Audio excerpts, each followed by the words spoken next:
Thank you everybody for making it tonight. I know it's been well over a month since we since we last met.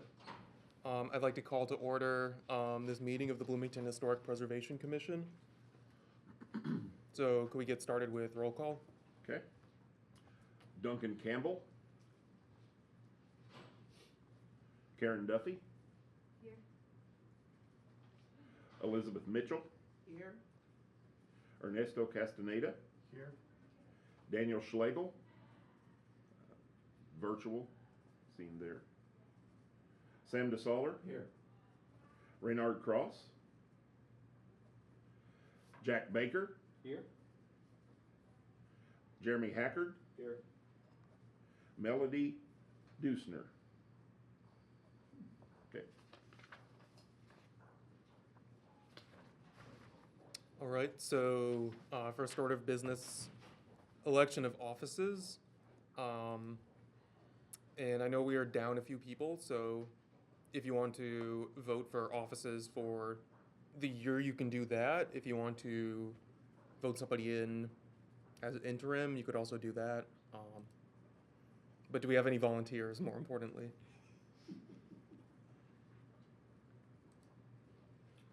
I will volunteer for interim. And on the interim, I would suggest that we do them for 60 days or the slots are filled, at which time we have new elections. If I think probably I need to make a motion for that to happen. Actually, there's not an interim There- in the code. There's so, not an interim in the code. So what I would recommend is that you go ahead and do Robert's Rules, which is just to elect a person for each meeting, elect a person as chair for each meeting. Oh, But perfect. if we know that you are offering to do it for a Oh, while, no, well, I'll offer to do it for this meeting. then maybe you would step up for a couple meetings in a row, which would be great for us to have that consistency. I would also like to encourage both the Common Council and the Mayor's Office to fill those slots, so I'll do it for one. No, I just got a message Oh, yeah. from Daniel, and he said that the in-person online is muted. It's all good now. Somebody unmuted it again. Oh, Thank okay. you, though, Liz. Okay, Okay. alrighty. So do we need both a chair and a vice chair if we're only doing it for a meeting? Well, We just need the one. Yeah, right? technically, doesn't the vice chair read off the demolition delay? Oh, that's, well, Yeah. sometimes, if you can get tricked into it. Yeah. So if anybody wants to, I could be the vice chair, because I got a thing right next to my place here. I can read. I can be the vice chair. All right. Good. Do we have any other So- volunteers? All right, motion to, would that be to elect Sam as chair for this meeting And Jeremy is vice chair. and Jeremy as vice chair? We can do them as one item.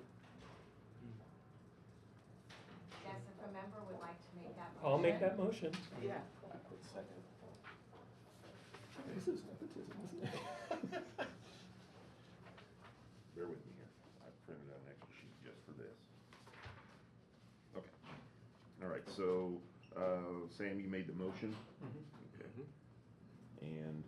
Jeremy. Seconded, okay. Yeah. All right. Elizabeth Mitchell? Ernesto Castaneda? Daniel Schlegel? Yes. Sam DeSaller? Can I vote for myself? Or is this just a motion to hold the election? You can vote. You can. Oh, yes, no, just get it over with. Yes, yes, yes. Jack Baker? Yes. Jeremy Hackard? Yes.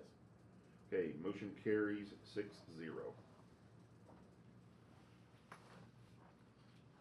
Now that's just for this meeting. Just for this Is that correct? Okay. I'm Wanna coming make sure. out to do things now, right?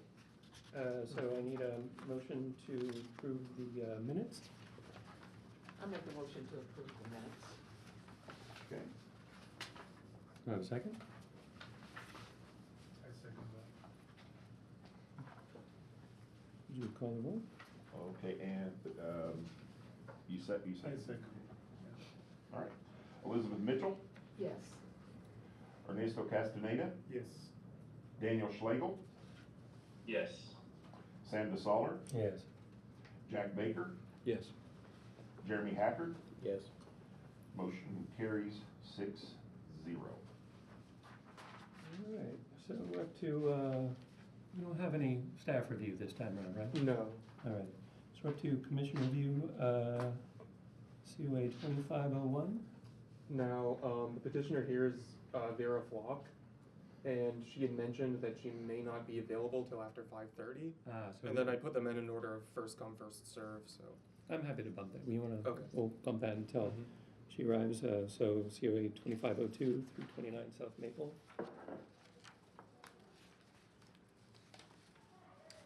COA 2502, at 329 South Maple in the Greater Prospect Hill Historic District.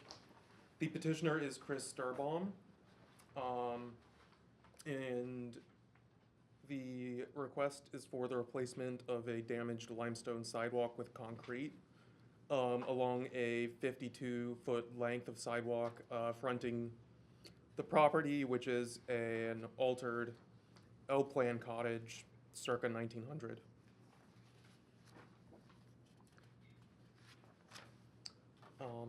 Staff recommends approval of COA 2502. More than a third of the stones along this length of sidewalk appear to be seriously degraded, while some nearby sidewalks of the same age are in relatively good condition.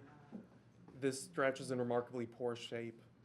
While replacement in kind would of course be a welcome alternative to removal, repaving this length of sidewalk with concrete is a reasonable option. The applicant will have to further contact the city engineering department to coordinate further permitting and the collection of paving stones.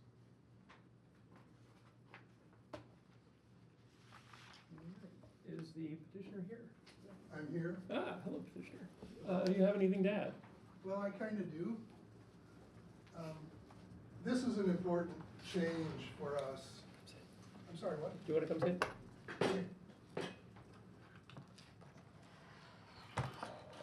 Our protection of these sidewalks has kept some people from repairing them or replacing them. And I think we've talked a little about there's a point of no return on some of these. But a condition of approval should be saving these stones, because these survival stones are the ones that are proved by time that they're not gonna break down and rot like these other stones. And there's a program that we've done in my neighborhood and can happen on the west side where people can use these old stones to replace their sidewalk stones. When 5 or 6 are bad and they've failed, and these are just, they're better than new. We've replaced in new stone, that's all turned to garbage. But this old stone is incredibly important. So I just want to make sure that we make the approval with the condition that the city save the remaining stone, which they've already agreed to do. But this is a nice way to remind them, because they don't always do it. Because I know the excavator who said, well, shouldn't we save these stones? And they said no. So he saved stones from when he was working for the city. He saved the stones on his own property because he couldn't stand throwing them out. But the city was not following through on saving some of these salvaged stones. So this is a good opportunity to remind them to save the stones, because they really are valuable. And I'll just add one more thing about that building. Could we go back to the building? Because Sure. y'all approved this work on the building. It used to be the 2 rooms, see the 2 windows? It used to be like a 4-roomer from probably the 1860s or something. And then it got turned into an L around 1910 or something. And that's when they put the Victorian porch on. And then the windows got shrunk, it got covered with asbestos siding, there was no porch. So we've done the best we can to reconstruct what was done in probably 1900, 1905, 1910 something with that Victorian porch. So I just want to say it was modified quite a bit, but it was also restored to that period. And then in the back of it, there's more good stuff that wasn't ever there before. But the part that you see is really much like what happened on that street in those days. So that's my whole thing. If anybody has a question, I'd be glad to answer it. Okay. So, I might start with Daniel. You have any questions? Not right now, no. All right. Jack? Yeah, Chris, talking about old and new stone, the crumbling is stone that was replaced. There was a program 10, 20 years ago that replaced sidewalks in your neighborhood, my neighborhood. I suspect that's what problem we're having as well. That stone is breaking up. That's the new stone you're referring A to. brand new sidewalk with brand new cut stone completely failed in 10 or 15 years. Yeah, I've seen this before in our neighborhood. Right, but this 80-year-old stone that's Yep. the test of time has shown, and you know, some of the stone was not of the same quality. It's all different quality of stone and what they're pulling out of the ground. And that old stone, they knew what it was, and it was great stone. Okay, thank you, that's all I have. Okay. No questions. Elizabeth? Okay. When you said save the stone, those that are in place and look fairly good, you just Right. pull them up and put them somewhere Yeah. for later use? Yeah, they decided where they would store them, and they have a small group of that stone stored. But I'm encouraging them to make sure that they store more of it, because the repair is gonna be coming, and programs for repairing the stone, it's a lot cheaper than replacing it with concrete, but it also maintains the old WPA sidewalks. Yeah. Can you tell me the difference of what you're planning to do than what's, I think it's CFC across from Second Baptist? They kind of duplicated or tried They to? probably stamped concrete. You know, that's the That's way what to. that was? Yeah, because they can pour smooth concrete and then they stamp it with a rubber stamp that makes it look like stone, and then they put a little tint on it, and that makes it It hold looked up like better. it was the WPA. It's similar. It's not the same design, and it's not. It was a nice effort, but it isn't historic sidewalk. Okay. It's in sections, so I kind of wondered Probably. if it was The something. stamp would be like as big as this table, and you'd lay it down, Yeah. then you'd put another one down. That's it. Because I remember prior to, it looked like that over there. Oh, yeah, And they so- realized too that it Yeah. wouldn't last if they used new stone. Yeah. So I think we So then the let them do replacement that. of that would just be just pour concrete. They'd pull that out and pour a concrete walk. Yeah, there'd been, we did this on a couple where we let them, or asked them to do about a 5-foot section of restored sidewalk. But I think we should restore the good sidewalks and let the bad sidewalks go. And then salvage for good sidewalk repair. It's just gonna make that sidewalk repair easier. Okay. Thank you. Jeremy? I have a question for staff, just regarding Mr. Sturbaum's request for reusing this. Sure. In our motion, would we recommend that the like other part of the city reuse these? Or, I mean, what sort of like purview do we have to kind of do that sort of thing? Haven't we already done that, Noah? I know it's been done in the past. Yeah. We've made a request to them, and it was sort of a standing Mhm. request. I've got a question. But I also, Might I'm say not sure that different they've taken stones for a while. So I would certainly ask them whether they still have a place to store it. Well, I think you could make a condition of approval Mhm. that when we let these go, it's with a condition that the good stones are saved. And then the city would be bound to take care of those stones, and I believe. Like, we've made conditions of approval Right. on properties that weren't belonging to the city. So I believe we could now, and there's been I'm sure the agreement is alive, whether they've stuck with it or not. Right. There was an understanding at one time that those stones would be saved. So it's getting in touch with Public Works and just Right. confirming. It's kind of reminding them in a official way. That's what I They was should be wondering, saving the these stones. the language was recommend that they do it, because I don't know if we can compel them. We can require that, then they might have to come back. Right. Yeah. What about conditions of approval? Well, As a commission, you are allowed to put conditions that you think are in furtherance of the goal of the ordinance. I think the problem is that if the city doesn't have a program for that and doesn't have the capacity to store them, then you have a condition that can't be fulfilled despite everybody's best efforts. So if you want to condition it on saving the stones, you may just think about conditioned on saving the stones and have somebody save the stones. Because it may not be the city that's the best. Yeah, I think might be we making can, we can have our conditions written such that something good will happen. Yes. But we just have to do some confirmation. And they do have a pile, and they do have a place where they've been storing stone, so I think this just, maybe somebody sort of didn't follow through for a while. Okay. Well, Ernesto, you have any questions? No. So I've got, did I miss anybody? Chris, I'm wondering, do you know if these stones and the stones in different neighborhoods are consistent in size across the city? They are. So it might make more sense to have a citywide pile as opposed to a neighborhood-wide pile. No, it is a city pile. Okay. That was the agreement, because they were taking a ton of them out over by the university, I forget the street, and they saved quite a few of them. Okay. But they took out dozens of sidewalks, and it was in an area where the houses were gone, the sidewalks were still there. And we got them to agree to salvage the stone. But as I understand now, there's not very much salvaged, and we need to encourage them to continue to salvage it, because there are a lot of sidewalks in this condition. Yeah. And if someone had enough stone, they could even, if they personally wanted to, and the condition was close enough to fix, they could do it with that stone. Yeah.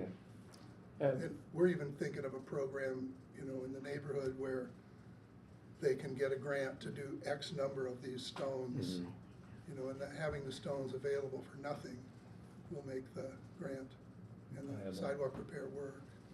And it also gets us out of trouble with people that want these sidewalks to be accessible. Yeah. We become the bad guy because we're not fixing sidewalks and we're keeping people from fixing sidewalks. We want to be the good guy and get rid of the bad ones, save the good stone to fix the small ones and the historic ones. I might also point out that when the commission does condition an approval, it's usually a condition on the property owner, not on somebody else to take an action. Who owns the sidewalks? Actually, the property owner. Doesn't the city? The city owns the sidewalk, but it is, They own the right. the owner has the owner has to responsibility keep to keep it up. So they're That's true. co-owners? They're kind of co-owners. Yeah. The It is city the can owner's require them to clean it. responsibility to maintain that degraded sidewalk. Right. So unfortunately, that falls back to the homeowner, not to the city. Understand, but we can help that happen, and with a good faith request to save the stones, because that's what's going to allow these sidewalks to get fixed in a way that'll last. I have one other question for you. That's, what are your thoughts about a stamp pattern with the WPA or just versus a smooth one? I don't think it's worth doing. I think remembering the WPA authentically is important and may be relevant in our future. But If we not, keep it around enough. not like I that. don't think stamping is worth it. Yeah, I agree. And I even think we saved that short section because it had a date of the WPA work in the stone. So it's saving that certain section was significant, but making everybody do it is just gonna be a pain. And I think if we make it easy for people to take care of this, and the city has a deal where they'll pay for the material, you pay for the material, they pay for the labor, I think, on fixing the concrete walks. Is that right? I don't know. I can't speak to that. Okay. I see there's a question from the public. Mr. Lewis? Hi, can you unmute him? There we go. Hi, everyone. Good evening. Yes, my name is Richard Lewis. I'm a resident of the Prospect Hill neighborhood and a member of the Greater Prospect Hill Historic District Design Review Committee, speaking as an individual member tonight and not on behalf of the committee. I would point out that we've had some good success in a couple instances, most recently in 2022, of putting in a 5-foot section of these salvaged stones in the historic pattern to sort of commemorate that stretch of sidewalk. that did at one time have, the historic stones in place from the WPA era. The most recent of those was May 26, 2022 at your Historic Preservation Commission meeting, and that was COA 22-37, and that's where a similar length of sidewalk was mostly done in concrete, but with a 5-foot segment using the salvaged historic stones. So I would make that personal recommendation that if there are the stones available to do that 5-foot segment, that would, would help kind of, again, remind people of what was in that place and not just sort of completely replace it with nothing but concrete. Mm-hmm. Thank you. Thank you. This also reminds me, did we hear anything from the review committee, the neighborhood review committee on this one? No, I haven't. Okay. Well, I think we can open it up for discussion. Does anybody have thoughts, input? I'll put a motion out there. We can discuss that. Happy to entertain a motion as well. I will recommend approval of COA 25-02. I'm going to need a little help with the rest. In terms of keeping the stone, how would the word recommend to the city that the stone be kept? Is that a reasonable thing to put into the motion? I think you could say with the condition that the homeowner work with the city and other entities to salvage the stones. All right, so moved. I'll second that motion. Yeah, I think we already went through it. The motion is on the table. It has not yet been seconded. I have, yeah. You seconded it? Mhm. All right, we gotta call it out. Okay. All right. Elizabeth Mitchell, Yes. Ernesto Castaneda, Yes. Daniel Schlegel,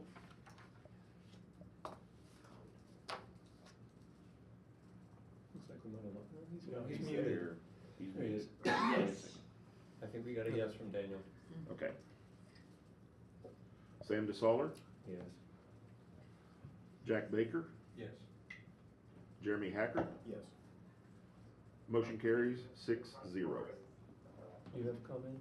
You just need to get out. Just a little wiggle room, but I think good faith effort by the city will be to save the stone. It happens to all of us. It's a good idea, and it's not a mean thing to ask them to do. No. Thanks. Thanks, Chris. Thank you, Chris. Thank you all. All right, what are we up to? We're up to COA 2503. So COA 2503, this is for the Fleener Building at 112 East 3rd Street. It listed as a historic district in 2005. The Fleener Building is a mixed-use 1928 brick building adjacent to the Bloomington Transit Center. Windows on the secondary facades and second floor have been replaced, but the exterior is mostly unaltered from its original appearance.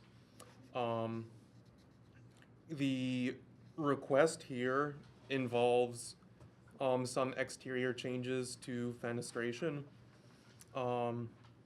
including new egress windows for bedrooms. These are going to be located on 2 facades. The south elevation, which is the rear facade facing the bus terminal, and the western elevation. Is that the one the west In the one alley. faces Wait, the yes. bus terminal? Well, they both face the, Yeah, right. they both kinda West have- faces the terminal, Yeah. south faces the Yeah. bus parking area. Mhm. So, because it doesn't have its own set of guidelines going off of the Secretary of Interior standards for rehabilitation, pointing to standards 2 and 9. 2, the historic character of the property will be retained and preserved. The removal of distinctive materials or alteration of feature spaces and spatial arrangements that characterize a property will be avoided.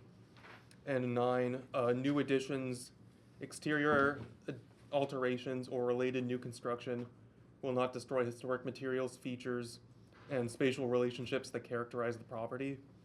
The new work will be differentiated from the old and will be compatible with the historic materials, features, size, scale, and proportion, and massing to protect the integrity of the property and its environment. Staff recommends approval of COA 2503. The proposed alterations would not disrupt the building's existing fenestration pattern, and the proposed replacement windows would match existing replacement windows on the building. The replacement of an unoriginal door is required for code compliance, would not entail the removal of historic materials or a significant change in the building's features. The petitioner is here. You have anything to add? You wanna come up and have a seat? Good evening, I'm Doug Bruce with Tabor Bruce Architects representing the petitioner. Staff put together this report very well. This building, first floor, has been empty for quite some time. There are some apartments upstairs. The storefront that you see there in the picture, the brown, is all the original wood. When they restored this building, if you remember years ago, I mean, the basement was flooded. Had been empty. It was in poor shape. So they've done a great job taking care of it. All of the other windows that you see are metal-clad replacement windows. So what we're trying to do is, they've tried to lease this for ages. So we're putting an apartment at the back on the ground floor. It has to be 20 feet behind the face of the building. So the storefront and that space will still be there and for lease. But we need some egress windows, because as you can see along this west facade here, there's some transoms. So we picked some locations where we could put a window in below the transom, carefully remove the brick, match the other replacement windows, and then in the back on the south side, and it's really not visible at all because there's a fence back there between it and the bus terminal. We're removing a door and putting a window in with a wood panel that matches one that was done on the east side, and another window. And that's really it. All right. Questions, Karen? No questions. Elizabeth? No questions. Ernesto? Yes, Bruce, can you tell us a little bit more about the windows, the new windows that you're gonna use? What's that? The type of windows that you're gonna use? Yeah, there'll be a metal-clad window to match we have the drawings when they redid the building, and so we're just gonna match exactly what they have. I can't remember what brand they are, if they're Anderson or Pella, but they're just a wood interior, metal-clad exterior, yeah. And no other, the existing fenestration will remain the same? No other changes other than the 3 blue that you see on the proposed. And that's for egress purposes? That's right. Because if we're gonna add some bedrooms, we need to. You need that, yeah. That's all. Daniel, you have any questions? No, I don't. Thank you. Jeremy?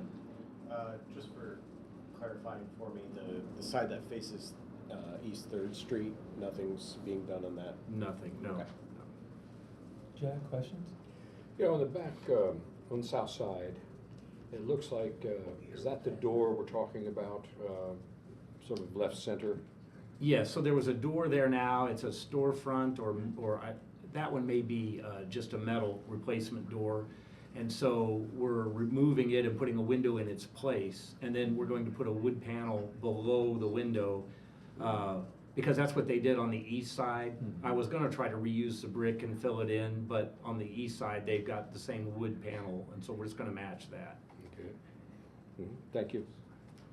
Okay, I've got one question for you. On the transoms where you're enlarging the opening, you're not enlarging the width, just bringing it down. And you're matching the sill detail, Correct. basically just sketch-upping it down kind of thing? Correct, yeah, Okay. yeah. I think that's all I got. Do we have, I'm just gonna do, anybody have comments, they can raise their hand. Do we have any questions from the public? All right, any comments from the public here, or any comments from commissioners? I could entertain a motion. I'll move that approval of COA 25-03. And I second. You can call the roll. All right. Elizabeth Mitchell, Yes. Ernesto Castaneda, Yes. Daniel Schlegel, Yes. Sam DeSaller, Yes. Jack Baker, Yes. Jeremy Hackard. Yes. Motion carries 6-0. Thanks for coming in. Thank you. Who has the petitioner for our first case coming yet? Let's see, is Vera here? Or online? Let's see. Unless she's anonymous, not yet. If petitioner for, what's that? 2501. Yeah, 1112 East 3rd Street, and that's the Fleener. Hang on, I missed my, yeah, 1112 South Madison Street. If you are online, please raise your hand. You're not here. All right, let us move on to the next thing then. It was like a seance. Okay. Next petition for 1104 North Grant Street in the Garden Hill Historic District. The petitioner is Tyler Martin. This lot, is it still occupied or formerly occupied by a significantly altered 1940 duplex? On November 14th, the Bloomington Historic Preservation Commission granted approval for a proposal to demolish a non-contributing building on this lot. The property owner is now proposing a design for a new build.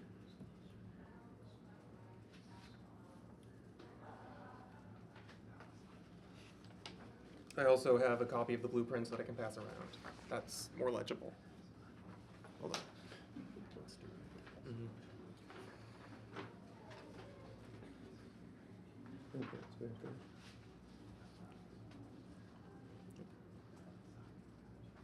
Is the petitioner present? Yes.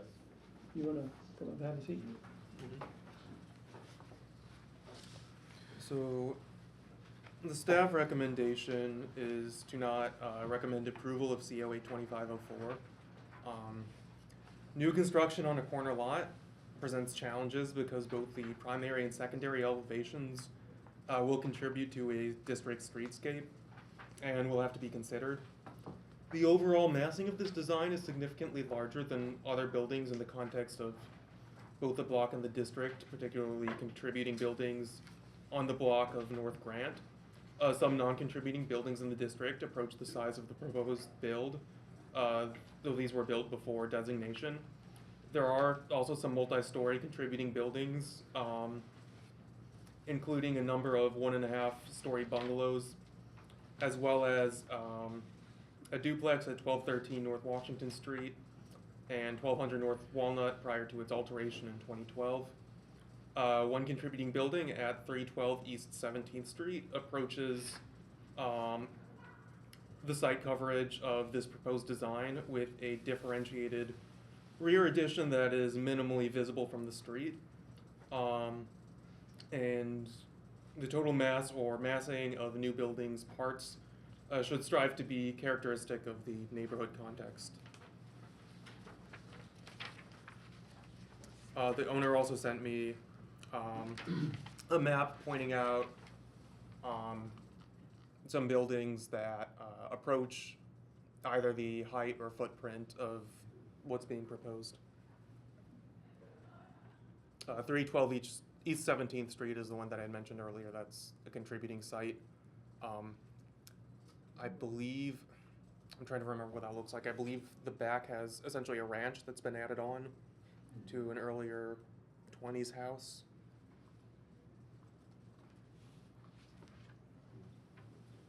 Do they have a design review committee? Yes. And have you heard from them? Yes, I have. And what do they have to say? They don't recommend the proposed design. Do they have any more detailed feedback, or they just didn't like it? Basically on the basis of size. Okay. Thank you. You have anything to add? Yeah, I certainly appreciate the previous approval of the committee to take down the current structures, demolishing the current triplex that's on the property. and building in place a brand-new house similar to neighborhood properties would prove to be a substantial investment, but also an opportunity to steward a unique home. The rental rate in the neighborhood is currently 90%, and the photos that he showed reflect that there are 3-story buildings and certainly some odd-shaped additions that have been added. The volume of traffic that sits or passes the building compared to Grant or 15th Street is much higher on the 15th Street side, just sitting in the neighborhood alone. So we tried to mimic the buildings and the houses that were directly next to that house and the one directly next to it. The drawings you see reflect exactly that. I'd be happy to answer any questions you have. Okay. Ernesto, you want to start? Any questions? Did you guys presented this in front of the neighborhood association? We did try to reach out to them and meet Mhm. with them. They picked up the plans from NOAA, and the feedback I got from them was they weren't interested in a barn-like structure. Mm-hmm. And I asked for a definition of what barn-like. Mm-hmm. And did you get one? I did not. Okay. That's all I have for now. Daniel, do you have questions? The only thing I was trying to remember, this was revised from the last time we saw it, is that correct? This petition was withdrawn from the December meeting. Okay, perfect. Thank you, Noah. That's the part I couldn't remember. Okay. No, that's all I had. Thank you. Hey, Jack, you have questions? Yeah, the setback on this, is it enough to justify the height? Is this a code issue, or is it within bounds does it have adequate? Unfortunately, we don't have somebody from planning here tonight because we're overlapping with BZA. I believe you met with planning department? Yes. Okay. Right, that was my impression. The setbacks are accurate to the zoning in the area. We had discussed that when we That's my only question. Jeremy, you have questions? I don't. You have questions? I don't. Any questions? No questions. That leaves me. So, what, would you go back to the photograph, the aerial photograph? That one, perfect. So how far forward is the proposed structure from the adjacent structure 1A? You know? Exactly. Ish. It ish is would fine. be, it would be within a few feet of the, so that's obviously been photoshopped and dropped in there, so it's not exact to what the scale is, but if he can pull up the plot, let's see here.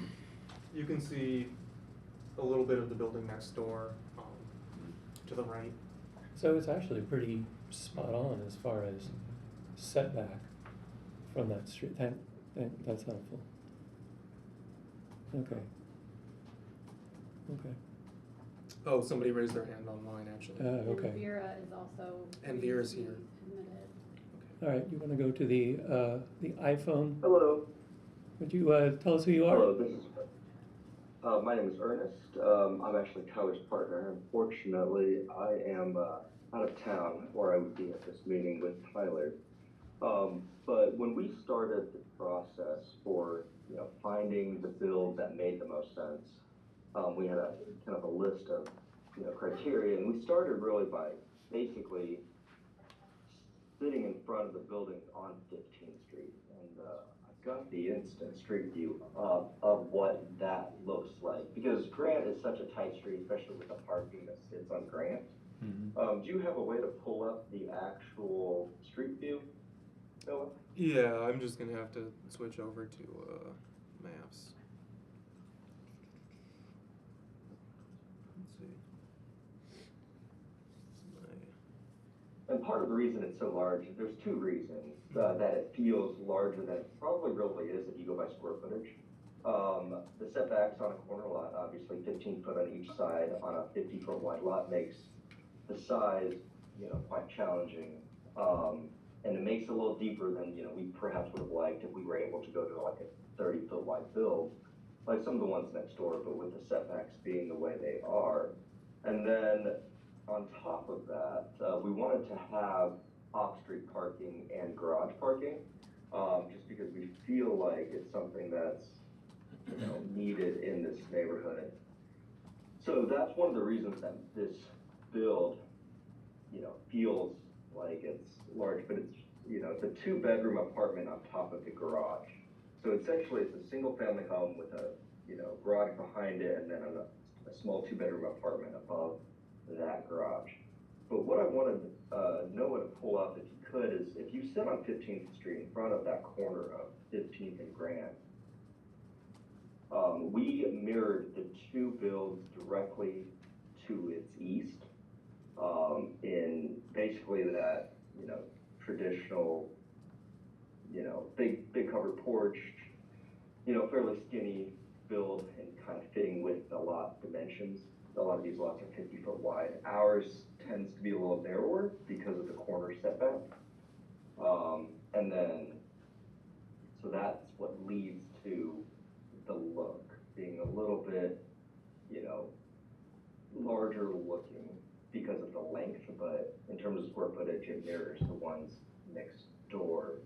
But we felt like 15th Street is really the frontage that, people are gonna drive by and down, just because nobody really cuts through Grand. You can see the no parking signs right there as well. Yeah, there's parking on the other side of the road, on the west side of Grand. I guess I have a question. Okay, Jeremy has a question? Yeah. So for those buildings that you're kind of comparing it to, are those contributing buildings to the historic district, or were those buildings that were built before the historic district was designated? I'm assuming that they were built before the historic district actually existed.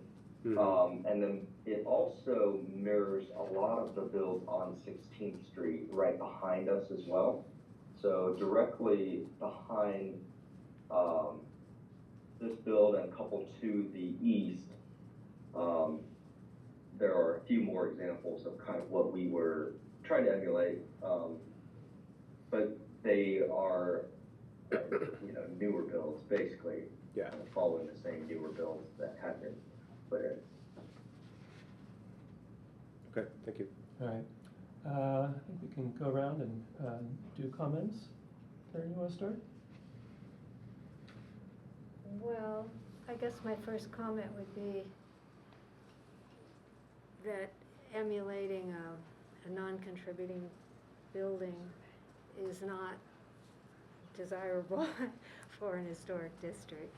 You want to be emulating the historic styles, the traditional styles, and keep the district as much in the historic look as you can, rather than pulling it in the other direction. There's a lot of emphasis put on what is viewable from where the house sits currently, which is why we just look directly to the east of us and then directly behind us. Right. Because essentially we're focusing on that, but if we're going broader.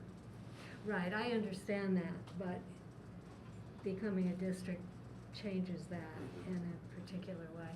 I also think, to me, the fact that that Grant Street isn't used a lot, that doesn't hold much sway in my understanding, because it is legally and technically, it's corner property and both sides are part of what the neighbors see, even if they're not driving up and down the street. Sure, we were just picking, yeah.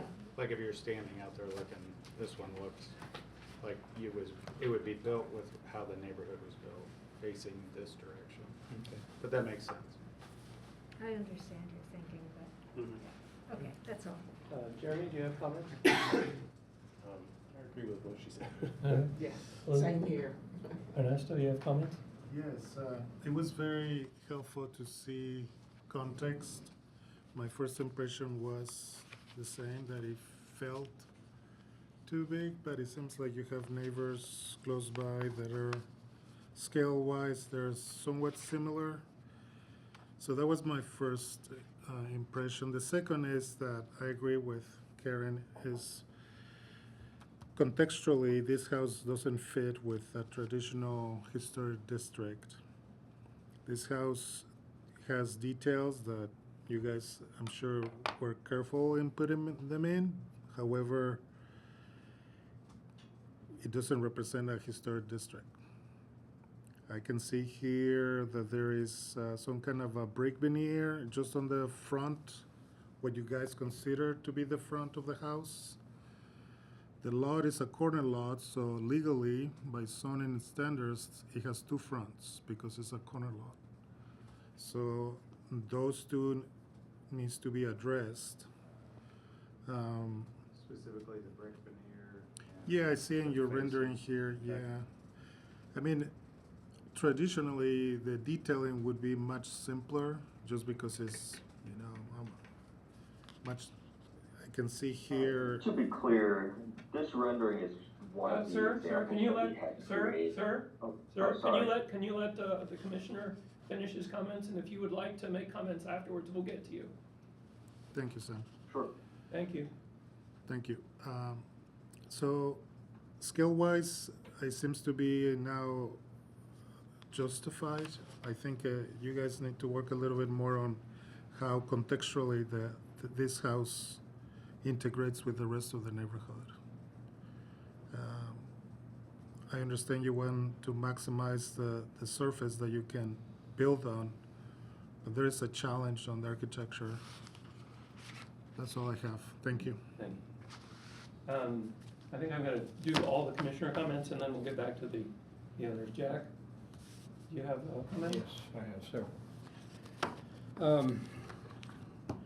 What I'm seeing here is not a house that's in any sort of historical context with the neighborhood, unless you want to consider a new neighborhood, which is two-story commercial buildings. And there are several of them that are non-contributing in the area, but we're speaking to historic characteristics of homes that are in this area, and this just doesn't. It's adjacent to, but it has little reference to the homes of the neighborhood. It has more reference to the larger, what I would call, well, there are two kinds. Commercial residences, two-story, little character of the neighborhood involved in their design. And this carries more of the look of homes that you would see as tract houses in and around the edges of Bloomington. It's, in the sense of historic accuracy, it barely, I just don't see any relationship. The height matches the height of some of the other buildings in the district, but it doesn't match the height of the historic homes that we as a commission, I think, have to deal with. It's massing, it's proportioning, the proportion of glass, the number of windows and such just does not match in any way the homes in this district. And it's just not reflective of the historic homes in the district at all. So I'm going to recommend a denial of the COA. I think that's all the comments except me. I've got a few comments too. I'm going to take some issue with some of my previous commissioners, in that I think there are some things that work on this. I think the materials you picked, I think the fenestration, the type of fenestration you picked, and the sort of percentage of fenestration works. The roof pitch works. I think the little bump out that sort of echoes some of the bay windows that also occur within the neighborhood, those are gestures towards the neighborhood that, that I could see working. I think the larger things that are problematic are, it's 2 full stories. And the bigger issue, I'm gonna refer back to what Karen said earlier. There are a number of things within the guidelines that are being directly contravened. So one of them is like looking at the first floor elevation and how that works with the buildings with which it's contiguous. So this is a slab on grade building. This isn't like raised up above the ground like many of the historic buildings and the adjacent buildings are in the rest of the neighborhood, and that instantly makes it stand out that I'm not here. I think the comment you got from the neighborhood committee saying it's too barn-like, what, I'm gonna put words in their mouth, and they can hopefully forgive me later if I do this poorly, but you've got one big, long mass, and there are almost no buildings, there are no buildings in that shape of that length. And what I think they're asking for is some variation in mass instead of just an extrusion. So to differentiate between where your garage apartment is and where your house is. With, you know, like an indentation or, you know, a change in the roof line or, you know, there are a number of ways to do it. We're not here to redesign your project, although it may sound like that from time to time. But they're looking to break down that mass and make it, buildings in this neighborhood started out smaller and were added onto, and you can actually see how that happens. And when you want to introduce a much larger building to the neighborhood, echoing that kind of accretion is something that will, I think, help the building fit better into context. So the language of how it sits on the site, you've got 2 front yards to deal with, which also means you gotta shovel twice as much in the winter, which ain't no fun. But yeah. So, you know, looking at it, not designing it in elevation, but, you know, looking at it like you looked at it from the corner, it reads more like, you know, the front is one thing and the long side is a different thing. So that little strip of brick, which is more expensive, isn't helping you. So I just, you know. If I may. Oh, yeah, sure. I did send Noah a second iteration of what this was, and addressed a lot of those issues directly, as far as massing and the roof lines, and the porch was pulled off, and we had some details pushed in.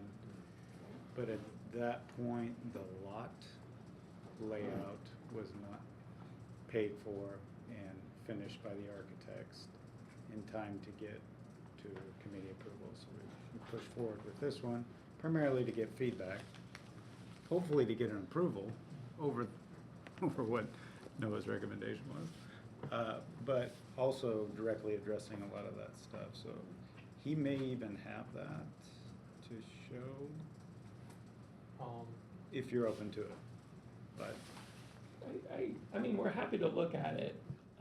I think we're all here. Yeah, I think we're all here. If it's available, we'll look at it. This is one of those, I'm always very happy when people go and chit-chat with the neighborhood beforehand, which you've done. But it's also good to chit-chat until you have some concurrence about design with the neighborhood, and I don't think you're quite there yet, and maybe you won't get there, but you know, it's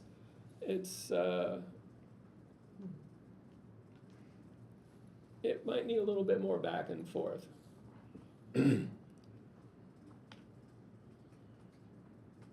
remember when you sent it to help him hunt? Check.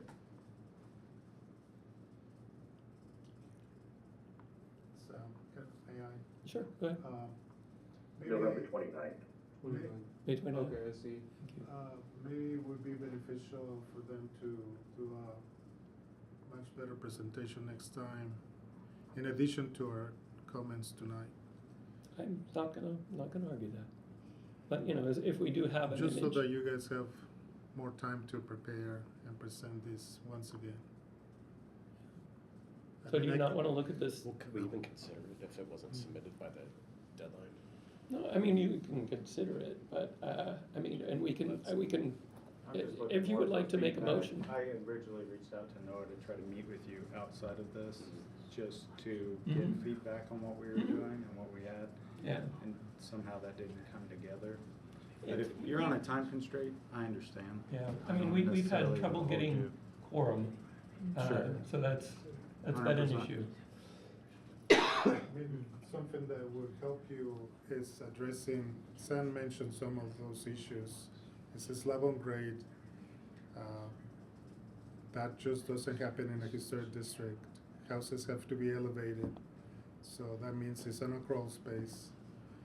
The porch, I can see why the neighbors think it's more barn-like, because it's just very, very utilitarian, very bare. There's not much detail to it. Something that you would see with other houses that are much more modest. But, you know, back then, part of the emphasis was to work on the front porches. That's where you would put some of your investment, because it has that presence on the street. And in this case, it's a corner lot, so you have to address those two facades. It's just not an isolated one face looking towards the street. It has two. So I don't know what else we can help them out to prepare for the next time. Yeah, I mean, I'm, if we come up with that image, surely. Right. Uh, And that is something that I could send to commissioners outside of the meeting. That's something that the petitioner has interest in. Yeah, what we've done for other projects, if you would be interested, is we can have volunteers for commissioners to meet with you guys. And help you. And talk through stuff. So if that would be helpful, we're happy to do that. But I think we are at a point where I can probably, unless you find something. I see the email here from November 29th, but I'm only seeing the one design here. Okay. Well, I do will- remember looking at the other one. I will entertain a motion. Not seeing it here. Mr. Chair, if I may just Sure. add one more thought. Yep. What I disagree with most here is the massing. Mhm. What I see is, you said it in effect, it is just, the massing is, it is barn-like in the sense, yes, it's long, it's thin, it's tall. It doesn't have a lot of detailing. But the massing is, nothing's been done to change the massing of this building. This is just one large monopoly piece-like building. And if things were done, if the roof line, if there were breaks between, visual breaks, whether they're actual breaks or not, but visual breaks that broke it into sections, even 2 or 3 sections, that more or less caught the dimensions of a house, for example.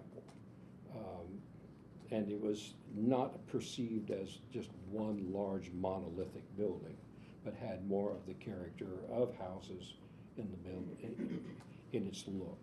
The houses in the neighborhood are fairly small. They're probably, some of them are 800, probably some of them are 1,500 square feet, I'm guessing. If this were broken into sections like that, window placement, it doesn't have the window percentage and placement that the houses in the neighborhood have either. I think that needs to be also dealt with. So, I mean, it needs to look in many ways much more like the houses in the neighborhood.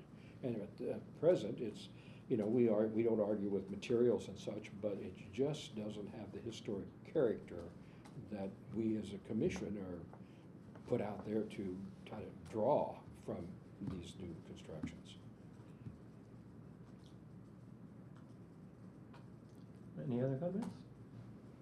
Any motions out there?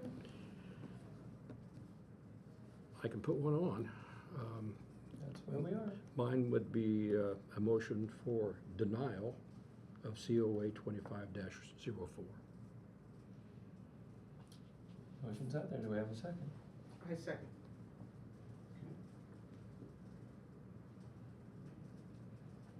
And call the roll. All right. Elizabeth Mitchell, Yes.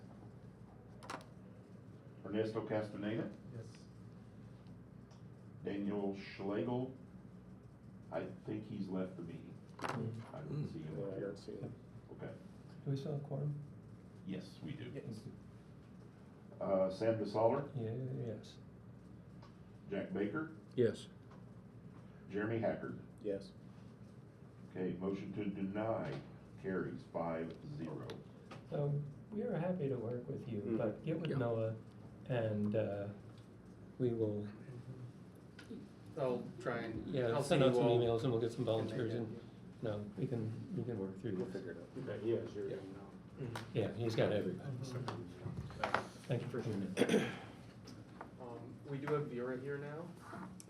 Vera is online. So is this back to 2501? So I'm going to go back to 2501 here. If chair. That's fine. Okay. So this is petition COA 2501 for 1112 South Madison Street in the McDowell Historic District. The petitioner is Vera Flock. And this is a slightly altered L-plan cottage from around the turn of the century. Set on a cement block foundation. While the house has had some minor additions and alterations, it retains much of its historic integrity. I just wrote in a quote here from the request, so I'm going to read that off. My historic home, 1112 South Madison Street, has two old little roofs that previously sheltered door entries underneath.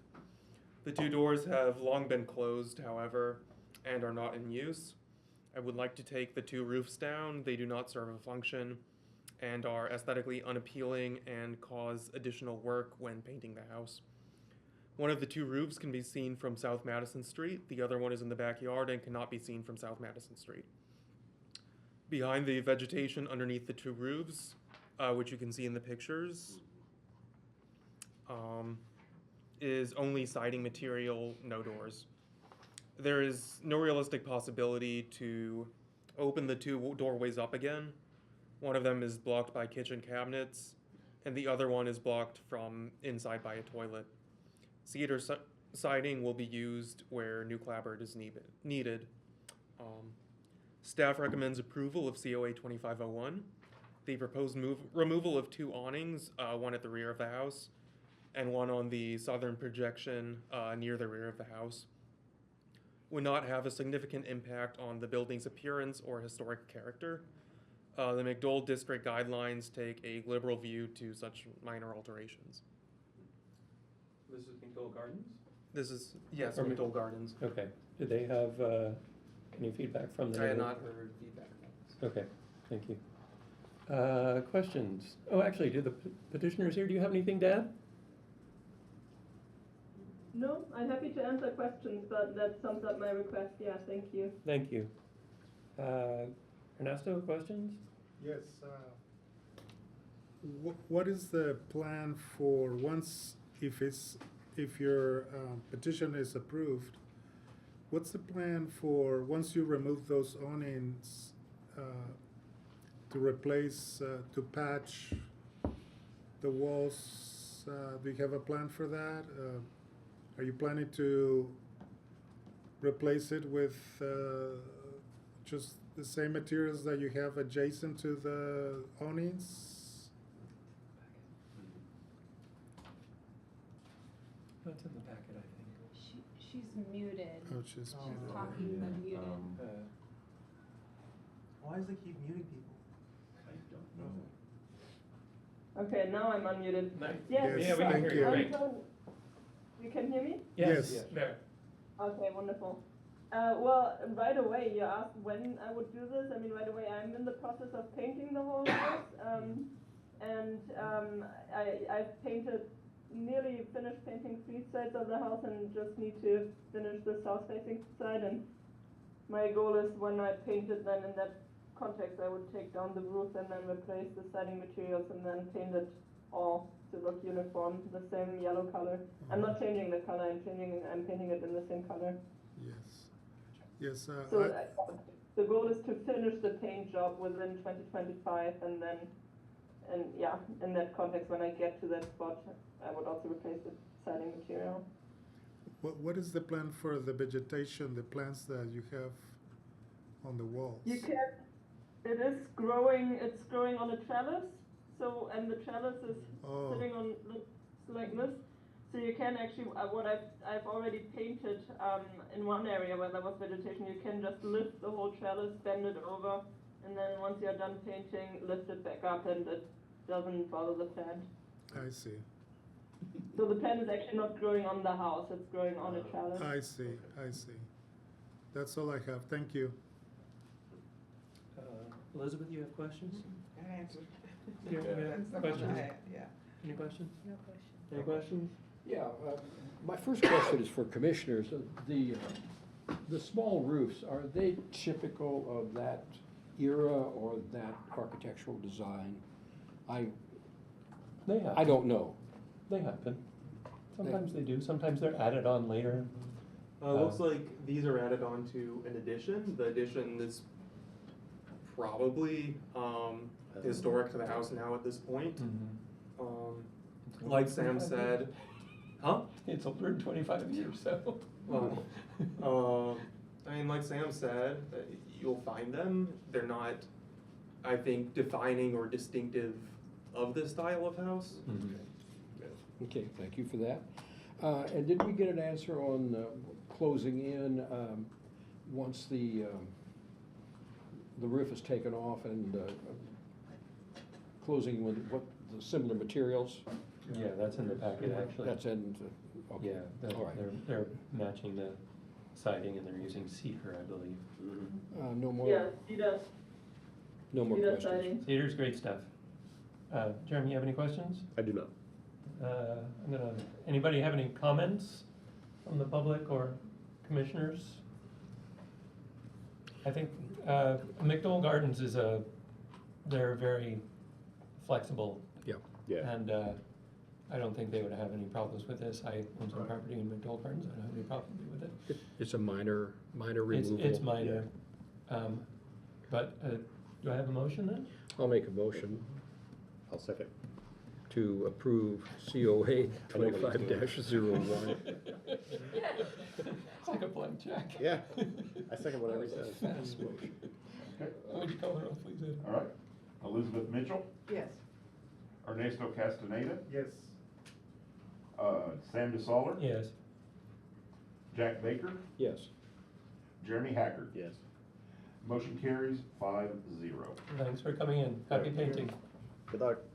Thank Good you luck. very much. All right. Okay.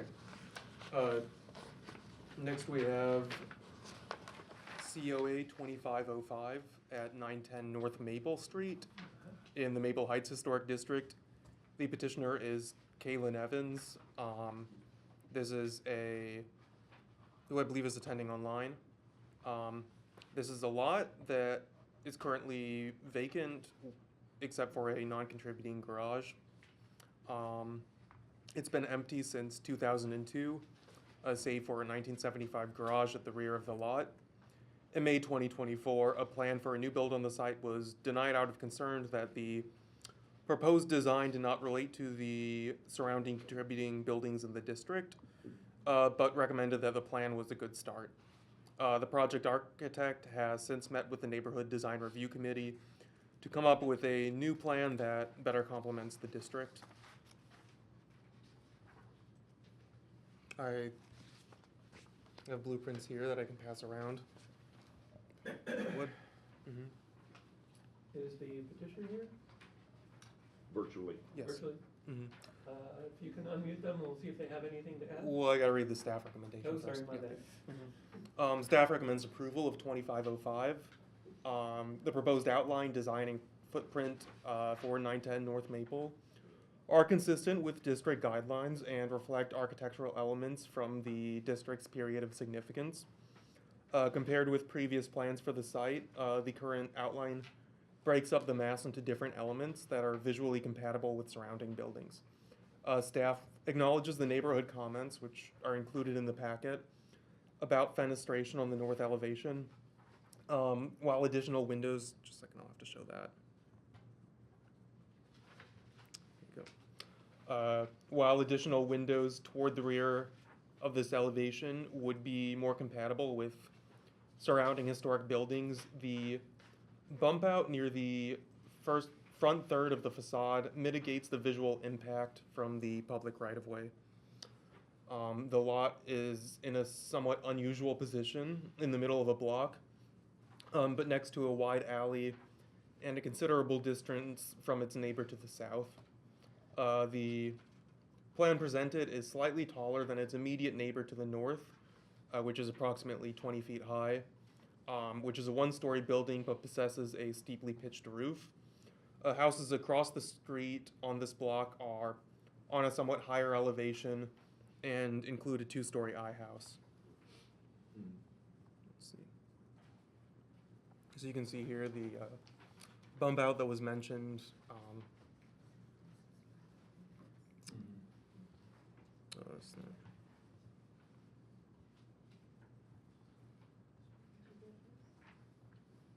Okay, is the petitioner here? Can you unmute them and if they Yes. have anything to add? If you raise your hand, Unmuted. they're unmuted. Mm-hmm. Do you have anything to add? Yeah, this is Kaylin Evans, Bloom Design Build. Can you hear me okay? Yes. Great. Yeah, I'm here on behalf of Blackwell Contractors. Just to be clear that I was the petitioner that brought forth the plan, like Noah had said, actually back beginning of last summer, back in May, and you may recall that plan was a plan that they had used down at Country Club Drive in South Rogers, and it really was a lot of ways. A lot of the talking points back then in May were similar to the Grant Street petition that you had just discussed. That plan back from May was kind of a more monolithic, very kind of a singular block mass, and that was I think the biggest problem with that proposal is it was kind of plopped from another location and really wasn't sympathetic to the context of the neighborhood. So Blackwell has asked me to help them out after that hearing later in the summer, early fall. So we've started from scratch with this concept and reduced the size. The size overall, square footage wise, is about 15-17% smaller than the proposal they originally came with. Orientation still kind of very much the same. Projects to Maple Street, but the biggest things we've tried to do to improve it, much like again some of the feedback for that Grant Street proposal is just busting up the monolithic mass and breaking it down into different building modules. So there's a variety of the porch is definitely kind of more to scale to the neighborhood. There's a lot more smaller front porches. This kind of working class worker type housing class of homes that's typical in that neighborhood. The bump out to the north elevation helps break up between the one-story bump out and the one-story front porch. And then even the two-story components, there's more of a double gable module. So as you peel away the layers here going from the street and into the house, there's kind of three different levels of height that present to the street. And then the same through the rest of the mass. The two-story component is only about maybe half of the total footprint. So off of the rear, it steps back down to a one-story massing, and then we've added a one-story side porch off of the south elevation that I think helps engage the elevation that faces the alleyway, because with the alley, it's not a corner being an alley, but I think the alley elevation, you've got a little bit more to respond to there being on an alley compared to just being on a side elevation. So so that's kind of where we are. We did there were some revisions back in December here, early January, in advance of this meeting. We did meet with I held a Zoom call with the Maple Heights Neighborhood Design Committee back on December 10th. And the plan that we have here is a second iteration after that meeting with them. And they were, I think before that meeting, we had not added I don't think we had added the bump out on the north elevation, and we were a few windows less on that north elevation. So that was kind of one key area that they wanted us to hone in on. And I think adding that one-story bump out mass there helped step the building down and add some, add an extra component to that elevation. And we did, I think even then from that iteration that they had reviewed, I think we only had 2 windows on that north elevation, and were able to get it to 5. So we incorporated that. That was a key piece of their feedback. I think another component I think this was actually just by accident that it got stuck in the plan, but there was some talk about possibly a stone wainscot on the front elevation. After discussing that with the neighborhood, we agreed that extra material in the material palette was just didn't fit the neighborhood. Back to a more simplistic material palette to keep it really to the horizontal lap siding absolutely dominates that neighborhood. We did talk about some of the siding treatment options for the gable ends on that front elevation, and that was with the support of the neighborhood, that they preferred the shake style siding over a vertical board and batten, or just continuing the lap all the way up to the gables. There's one, actually a couple homes directly across the street that have a very similar front gable types material selection, that combination of a lap and a cedar. So they agreed that responded well to those homes across the street. And the only other thing I will say that I just remembered, another topic that came up in that neighborhood meeting was kind of going back and forth between vinyl versus a fiber cement board siding product, and their preference, as would be mine if money is not an option, is definitely I think the finish of a fiber cement board product I prefer over a vinyl. So I had that conversation with the owners, the petitioner, and they were in support of making that commitment to using a fiber cement board product and not doing vinyl on this. So we made that note on the plan that they are sticking to that specific material selection, and I think that was another good piece of feedback that came from the neighborhood. And yeah, just generally, I think Maple Heights neighborhood very, very flexible, very easy to get in touch with, and we had about an hour call working through this. Appreciate their feedback and help, and happy to answer any questions. Thank you. This has come a long way. Jeremy, questions? Some of the comments that are in the packet, are they a little bit dated? Because yes. Okay. So what you see here, I received this plan from Kaylin after we had made some modifications, and so the comments reflect something that the neighborhood had seen earlier. Okay. So 2 of the comments in there reference,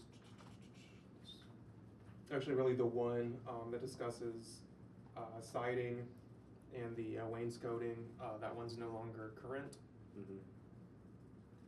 Does that go for the same on the number of windows on the north side? Because it sounded like they addressed that as well. This does comment on the bump out and the addition of the windows there, which from here they still have some concerns about the fenestration on that side. But they added more. Right. Okay. Mm-hmm. All right. So it's gone from, as you said, 2 to 5? 2 to 5, yeah. Mm-hmm. Okay. Ernesto, questions? Yes, thank you. Yeah, definitely. I just want to say what a difference from previous. This you can see the collaboration here between the neighborhood and the petitioner, more sensible to the neighborhood context. I do have a question regarding windows. It seems like they're using casement windows. Is that correct? Yes, casements are correct, and this is, I think this may be going towards the mullion pattern in Correct. the windows. I did want to bring that up to Noah, that the mullion patterning is that is something we are open to discussing. Well, my question that would lead you to the comment, it would be that typically you would see double hung windows, not casement windows. So that's one. So I don't know how you guys determine to use casement, but typically, traditionally, those should be double hung windows. In some instances, when you need for egress purposes, you could use a casement window to be able to get the egress compliance. But since this is all new, you guys should consider to use double hung windows. The other is at the front of the house, the shakes, the shingles. That's not typical from a traditional neighborhood. I don't know how that came about. You described it earlier. The beauty of this house is the simplicity of them. So I don't know how that came about, that detail at the top. Lastly, can you tell us, you mentioned a little bit of it already, but can you tell us more about the quality of the materials in general of the house, aside from the fiber cement siding? It's difficult to read the drawings from the packet, so if you could just sort of talk through what the foundation material is, what the siding material is, what the roof material is, what kind of windows and doors you're using, that would be a great help. Sure. Okay. Yeah. Just starting from the ground up, a split face block for the foundation, of course. Either an LP or a James Hardy board fiber cement product, and same wrapping columns and trim, 1x4 trim wrap for all the windows. And all the posts and undersides of the porch details. The windows, we typically would use, I believe they were using a Marvin window product, so definitely not a builder grade window, in my opinion, and asphalt shingles for the roofing. Yeah, I think that anything else there that I will say on the shake, that was kind of we presented, I think, 3 different variations of that gable treatment, a couple different vertical board and batten type, as well as the shake, and I think it was really at the neighborhood's response to the shake being complementary to the couple homes across the street, that they preferred that shake. But I'm not opposed to a recommendation that Even, I do think that just carrying the horizontal all the way up the rest of the gable does create a more simplistic palette, even to keep it a horizontal lap style all the way up and not introduce that second material. I don't disagree with that. I think that would be appropriate too. Yeah, those are my only two really observations, windows and that gable end. Thank you. Jack, do you have questions? No questions. Karen? I just want to, again, like Jeremy, make sure I understand about the north elevation windows. So the 5 windows that are there, the neighborhood is happy with that? Their previous comment was to add Their more previous windows? comment does reflect This. So basically, there's 3 versions of the design. There's the initial version that did not have this bump out, and also Right. had a stone wainscot. There's a second one, which has since been changed to what you see here, that is without the wainscot, and this, actually this is the final one that has the wainscoting is gone, and there's the side bump out. So both of those are changes, and in the comments that we have here, those only reflect the changes that have been made with the bump out to the north and the additional windows. So they're not asking for additional windows at the back part of this? On the north. That's the way I read it, Oh. and I thought that your comment, Noah, was saying that the bump out mitigates your view of that, so you Right. thought it was acceptable. Is That's that correct? my opinion. Okay. So But I they guess are in that s- case, yeah. I That's all. disagree with the neighborhood design review committee a bit, because Right. they're Okay. asking what about the other half of the north elevation? Thank you. Elizabeth, you have questions? No. I don't have questions per se. Oh, I do want to sort of a clarification question. Is the fiber cement product that you're proposing smooth-faced? Yeah, I believe it would be a smooth face would be the appropriate. That's what we like to hear, thank you. Do we? There's a wrong answer. There's always a wrong answer. Do you have comments? My comment is, this is a lot better than that first iteration that we saw, and I just want to convey my appreciation for working with the neighborhood on trying to develop this, and kind of doing it back and forth with them, because I think this looks a lot better. Jack, do you have comments? Yes, I do.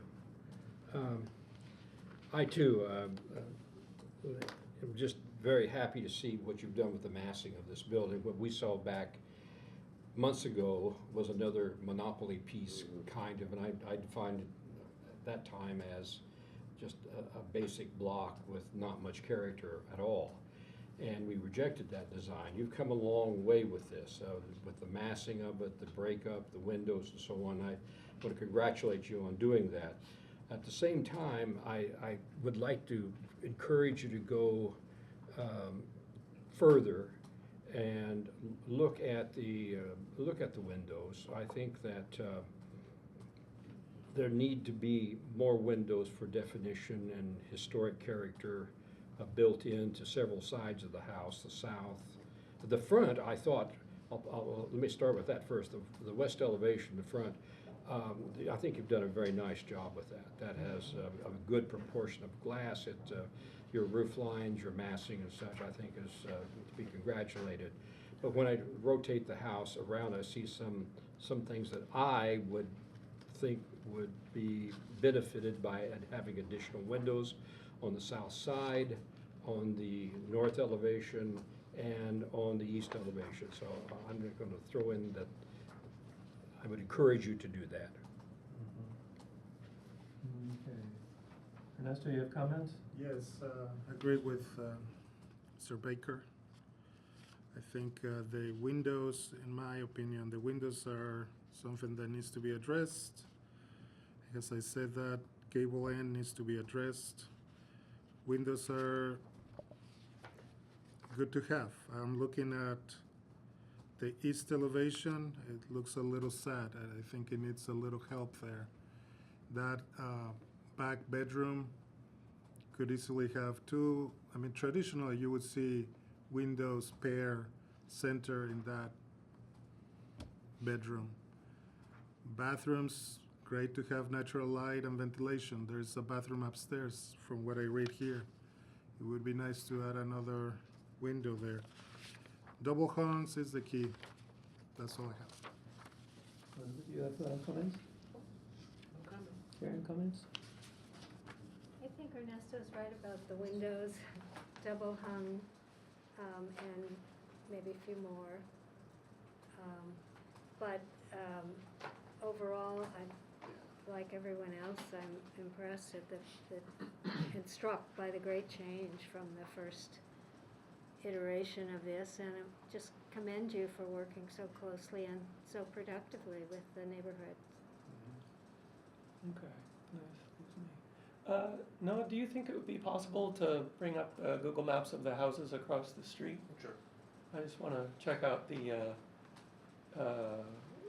shingle gables across the way. And in the meantime, I want to commend the petitioner. This has come so far. I'm very happy with this. I don't necessarily agree to the extent with my fellow commissioners in that, there's a line between designing the house and I'd like to read a portion of the Maple Heights Design Guidelines on Fenestration, and recommended, number 1, creative expression with fenestration is not precluded, provided the result doesn't conflict with or draw attention from surrounding historic buildings. So I might need a little help from the petitioner to figure out where those. That's like right across the street. This is across the street. And is that supposed to be shakes across the street? Looks like shingle. Looks like the asphalt shingle, Oh, okay, yeah, there you go. or the asbestos. Yeah. So Yeah. Those are just shakes. Oh, they are. Yeah, They it's hard to are, they tell. are. It's hard to tell. I was just wondering how they finished it. yeah. And those have vents and stuff on them. They're not smooth enough for shade. Yeah. But, I think this, I really appreciate the level of collaboration that you've made with the neighborhood. This is a totally different building than the one you brought before us last year. And although I would complain if you put more windows in, I will not stand in the way of letting this one go forward. So I will entertain a motion.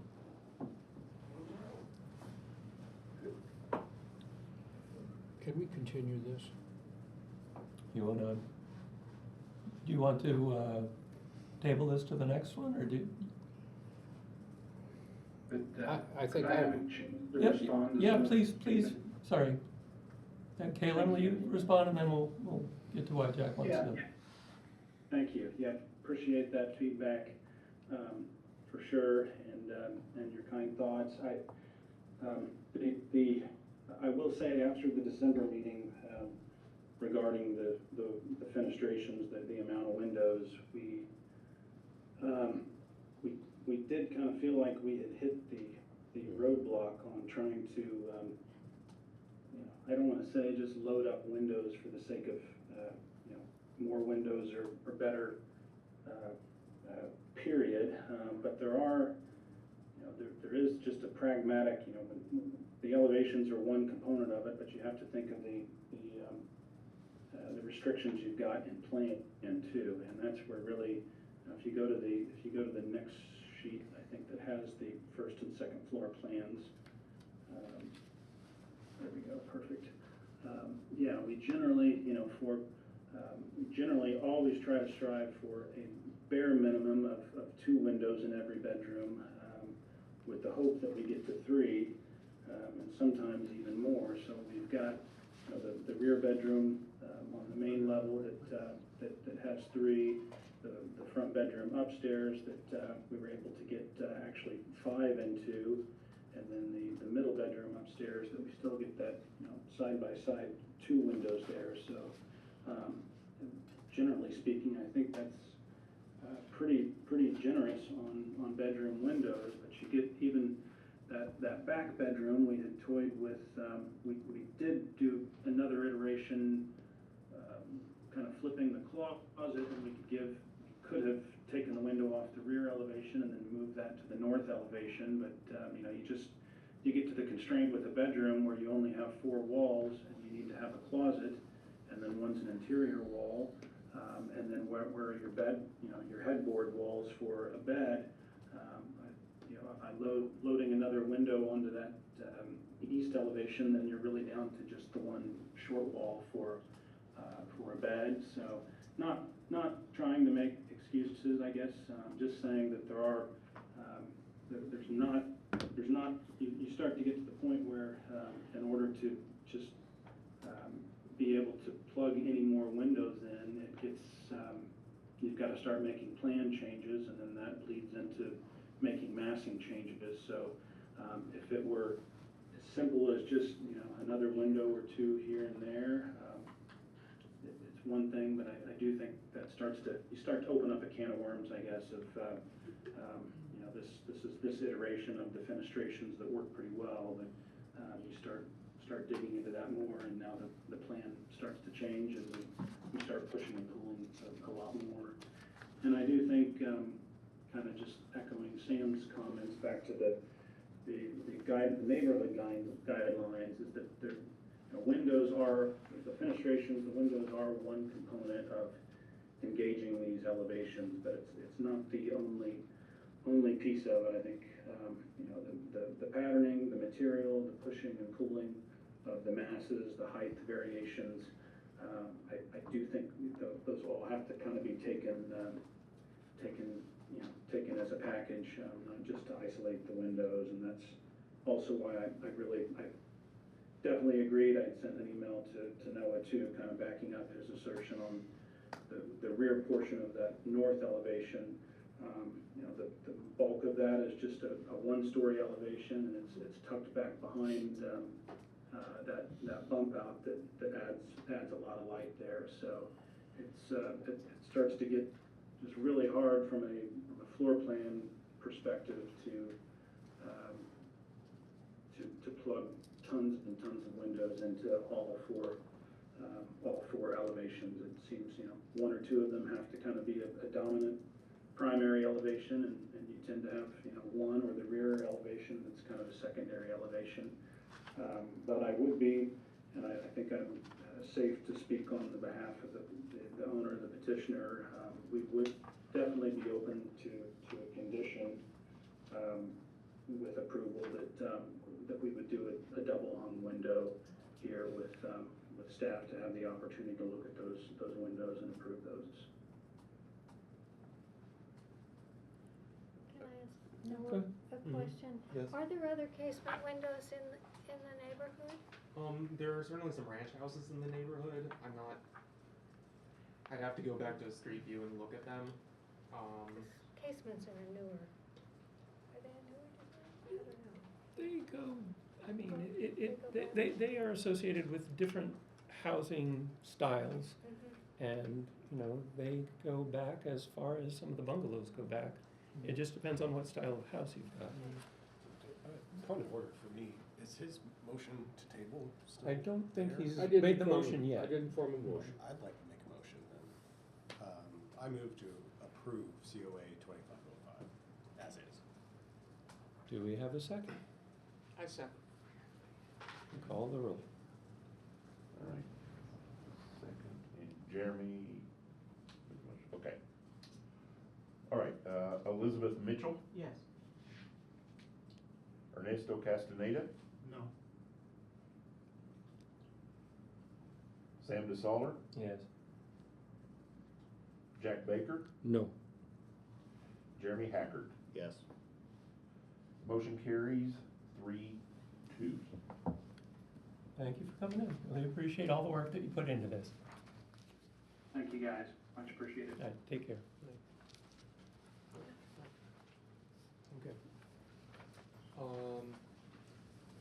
Next application we have, COA 2506, petitioner is Eric Ast. This is in the Garden Hill Historic District for a slightly altered minimal ranch built in the late 40s or around 1950. The exterior is slightly altered from its original appearance.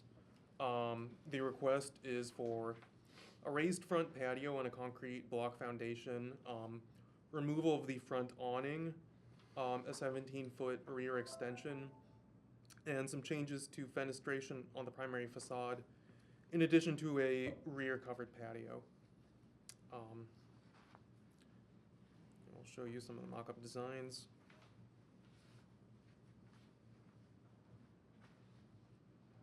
And this is the rear patio as it exists right now, which is not visible from the street. And here to give you an idea of what the public right-of-way looks like. So staff recommends conditional approval for the rear addition patio and front porch for COA 2506. The proposed front porch addition is not out of character with the minimalist style of the house and adds an additional outdoor space that is characteristic of many of the older buildings in the district. It may, however, and this came up in a meeting I had last week with somebody from the planning department who can't be here tonight, it may not meet UDO setback requirements and so would need a variance. The proposed rear addition, starting at this dividing wall, I believe, is not visible from the public right-of-way and would extend a pattern of fenestration that exists from the original portion of the house toward the back. The appearance of the building's massing from the street would not change, and the impact on the building's overall footprint is modest. The proposed alterations to the primary facade, however, include the removal of a picture window that is a defining characteristic of mid-century ranches, and so would not be recommended by staff. An offsetting of the front door, however, to allow changes of the interior floor plan, however, would not, in my opinion, have a significant impact on the house's historic character. So, to sort of describe there, obviously the picture window on the left, the mock-up presented here moves the door and replaces the picture window with, looks like, is that casement? And, and on that, Noah, I'm totally fine keeping the picture window. You know, that's not a problem at all. Whether depending on how much rot we get into, whether replacing it as it is or just keeping the original one, just because it does. After listening to all this, learning is a learning experience for me. Definitely been the first time here, so no problem at all. Just and then the back porch there, the awning, we are going to propose just to totally remove that. That's definitely not up to code as it stands. We would not rebuild that. We would just have a small walkout, like, steps there, like porch. What's your name, sir? I'm sorry? What's your name, sir? Eric Aust. Thank you. Yeah. Other than that, I think he kind of pretty much summed it up. You can see here in the floor plan there's some changes to the interior, which I believe that's why the proposal is to remove the door and change some of the windows in the front elevation. Okay. Yes. All right. Go to questions. Jeremy, you have questions? He answered my question. Yeah. I heard, question. I heard his. Oh, he answered. You already you're answered on my it already. question, okay. So you're good. You're on it. Yeah. Karen, you have questions? No questions. No questions? Ernesto, questions? Yeah, just clarification. So the existing back porch, you're just going to remove the awning? Yeah, we would have to remove it anyway because we were extending the house. Mhm. But yes, we were going to remove that. It's, I mean, honestly, it's double 2x4 on there right now. It's, And you would end up with just a concrete pad outside? We weren't looking to do an entire pad like that. We would Mhm. just do a small little porch where you walk out. I see. Maybe big enough to put a barbecue Oh. grill there, you I see know, that. beside it. Yeah. On the front, you wanna add a new one, right? I'm sorry. On the front of the house, Yes. you wanna add a new Porch. porch. Yes, it serves kind of multiple purposes. I mean, it's nice to have a front porch, especially with, you know, the other front porches in the area. But it also helps the water stay away from the foundation, you know, so anyway, so then we would be able to kind of make sure the water stays away from the house as much as possible that's coming down. Now, if you were to do that front porch, that conflicts with zoning requirements, is that correct? So I talked to Eric, I just found this out, I think yesterday. I talked to Eric about that, and I would have to go in front of the variance board, I believe, yeah. on that. And I said, well, could we do that at a separate time? Like, could I keep the porch basically like the same size it is now, so we can start working on remodeling the house, and then go in front of their board, the variance board, you know, throughout the course of the next couple months, instead of just holding it up completely, like the whole project, just because of porch. So that's what I was. He was fine with that. So you might want a conditional approval. Yeah. From you guys? Yeah, saying this way or that way, it's fine, depending on what variance you get or don't. Okay, so the question I guess I would have there is, the porch on the front would be fine with you guys, sounds like. This is fine. But if you don't get the porch on the front, then. And they make you leave it the way it is, that will be fine, that might be fine too. So Okay. we just, if you're gonna have to go and ask. Yes. Later on, we wanna not necessarily make you have to come back here to deal with it again. Okay. That's all. I guess the question I would have, or if Eric and them would be okay, is if we were still able to move the door, we'd move that porch, existing size, same, the porch needs to be rebuilt as it is. Honestly, it's kind of, I don't know if you can zoom in and see any steps there, but it's not in 100% best shape. So, I would like the conditional, yeah, for the variance. And then on the other side of it, if we keep the same size of it and move it over to match the other front door, or where the front door would be. Well, let's do questions, we'll get, Okay, okay. We'll pick your brain some more. Okay.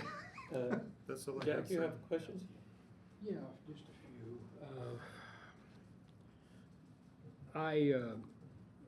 I like the idea of removing this old porch. It opens up the front of the house. You can actually see the historic character of the house. I don't think that it really adds anything to it, or certainly it's not a historical, such historic character really matters much, whether it's there or not. But the house definitely, I think, would look better without it.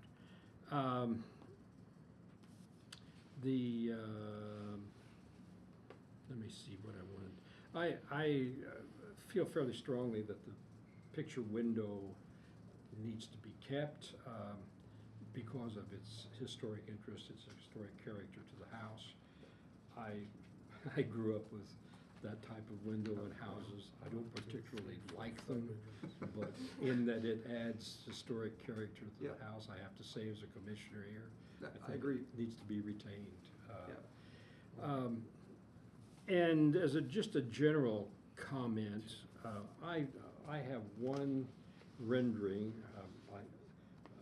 one side of the house in my packet. Unless my printer didn't print the rest of them out, I'm going to make the comment that any time that we have renderings, I would ask any petitioner to bring us a full set, all sides of the house, not just one. We need to see all four sides of the house. I'm not saying we need to go back and do it here, but in future cases, I think it's important to see those renderings. They don't tell you everything, but they're very handy to have. That's all I have. Thank you, guys. You have questions, Elizabeth, Karen? Yeah, I do. I was just curious, why not take the porch across the front, the entire front? I thought about that, and it did cross my mind. I'm not opposed to that by any means. I like front porch myself. I think we were kind of looking at starting where the current one kind of starts and then taking it across. But I think we're open to doing that. I mean, if the board doesn't want to approve it, you know, like this, then it wants it all the way across, then that's not a problem for me. Anyway, there again, the variance, you know, Right. but it'd be subject to approval there. Yeah. Yeah, that was my only question when I looked at, because I like porches too, and I thought. might Yeah, have so, the full but that is the reason that I started it right there. Yeah. Was because of where the current one pretty much starts. Okay, thank you. But that idea would help, you know, any water to keep away from the house too, so.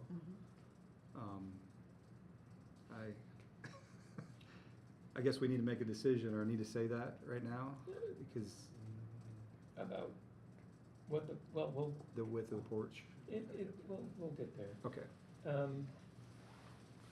So I had a couple of questions. Did I miss anybody? Oh. Okay. This rendering up here, is this fair to say that this is sort of a, does not necessarily reflect everything that you're gonna do on the house, or is this like exactly what you wanna do? Is this changes the siding, this changes the window to the right?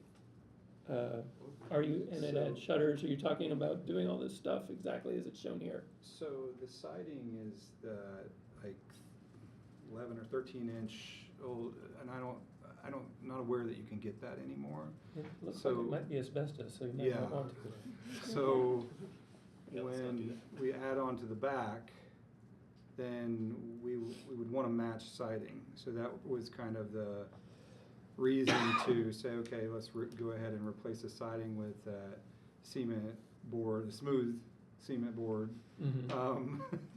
Yeah, Noah told me about that. He said it has to be smooth. Yeah. So that was why we were like, well, if we're going to get into that level of the project, then we go ahead and replace any windows that need to be replaced at that time that are rotted out. Gotcha. If they need to be replaced, and we would replace them with similar windows of what's currently there. Okay. And so we were looking at putting, you know, shutters to have some, I won't say defining characteristics, or to make it like look a little prettier. I mean, but we don't have to put those there either, because they're not currently there in the existing house. Right. And you're not talking about changing the roof line? No. Okay, because if you look at the existing photograph versus that one's got the pointy witch hat thing going on, and the existing house, it has a different roof profile. Yeah. I just want to. Yeah, it's, I'll be honest, because I purchased software, was doing the drawings myself. Gotcha.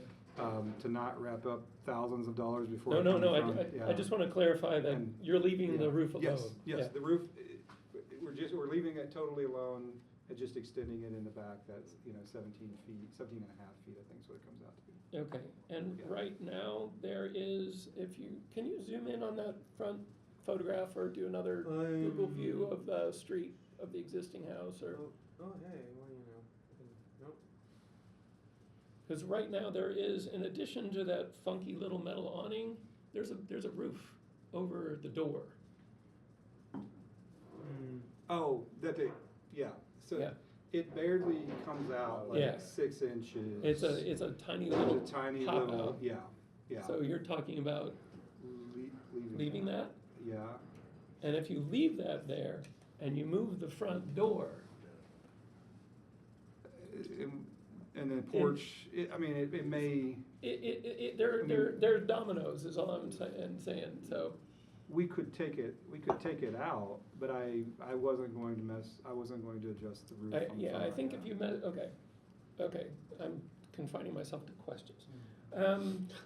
All right, so is the siding that you're proposing to put in, does that have the same exposure? I mean, is it the same height that's seen there, like about a 6-8 inch, or are you doing a 4? It would 6-8 inch, yes. So matching Matching what's on the that drawing. exposure. It's on the drawing, yes. Okay, thank you. Yes. And then I think that, oh, and then the problem that you're having with the UDO and the front porch, is that Setback, it's a setback from the side street because you're going, front street. it's the front, The but front are you talking about making that porch deeper than the current porch is? The current porch is 4 foot. I was wanting to put it at 6 foot. Okay, thank you. Yeah. That's Yeah. exactly what I needed to know. Yeah. All right, do we have any other questions from commissioners of the public? Let's, I do. you got a question? Going back to Sam's question about your rendering here, I see the interest of moving that door because that would allow you to add another bedroom. Are you considering following this rendering as it is shown with those shutters? So that kind of what I, said to him.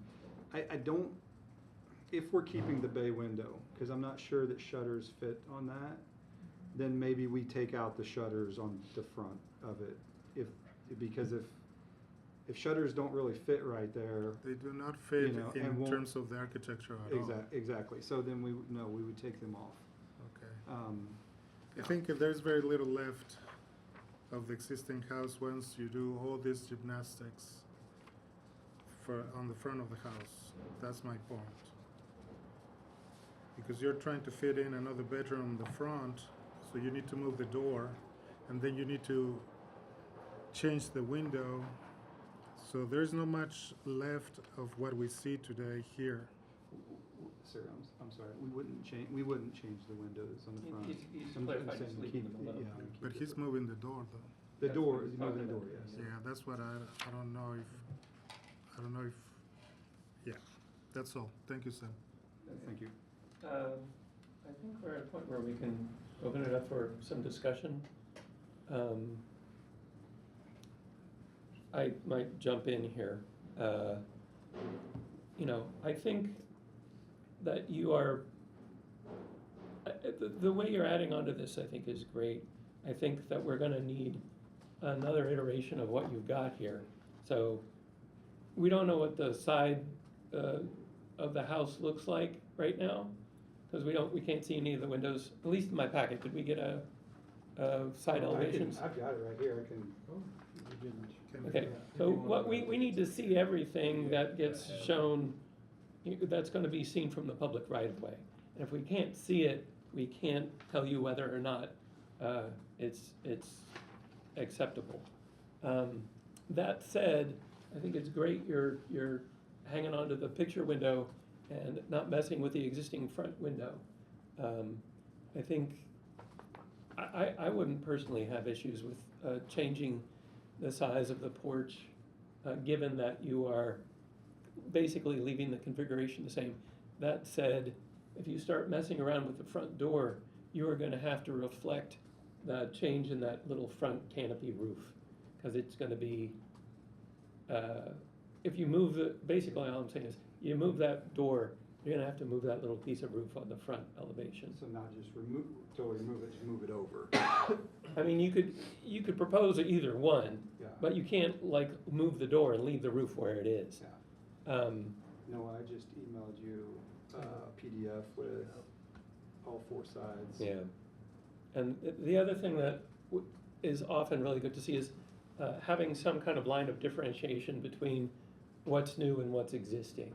So, you can just do something as simple as putting a vertical piece of siding to break the old from the new, to indicate that, okay, we're starting an addition here, and it'll read in the foundation as well. Can you actually tell us what foundation material you're using on the back? On the back, block. Okay. Yeah. Like a split face, a Yeah, smooth face? yeah, split face block. Okay. And in your plans, you've got a covered porch shown on the back? On the drawing? This is an updated one, so it shows, I don't know if it has one, it should have one straight from the back.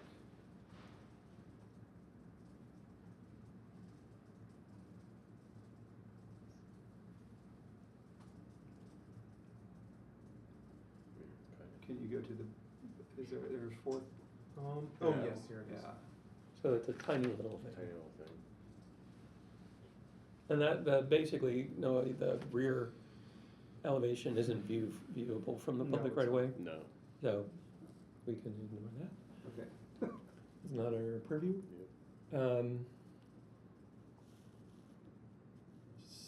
Okay.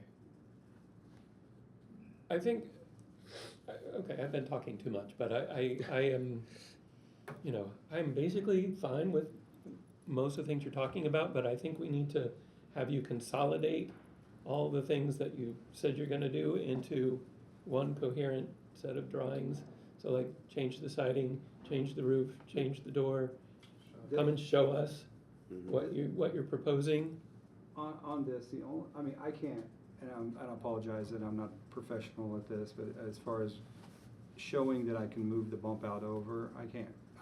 We can say that, but I can't really probably show it on the drawing. So really from this drawing, the only thing different is the bay window and the shutters.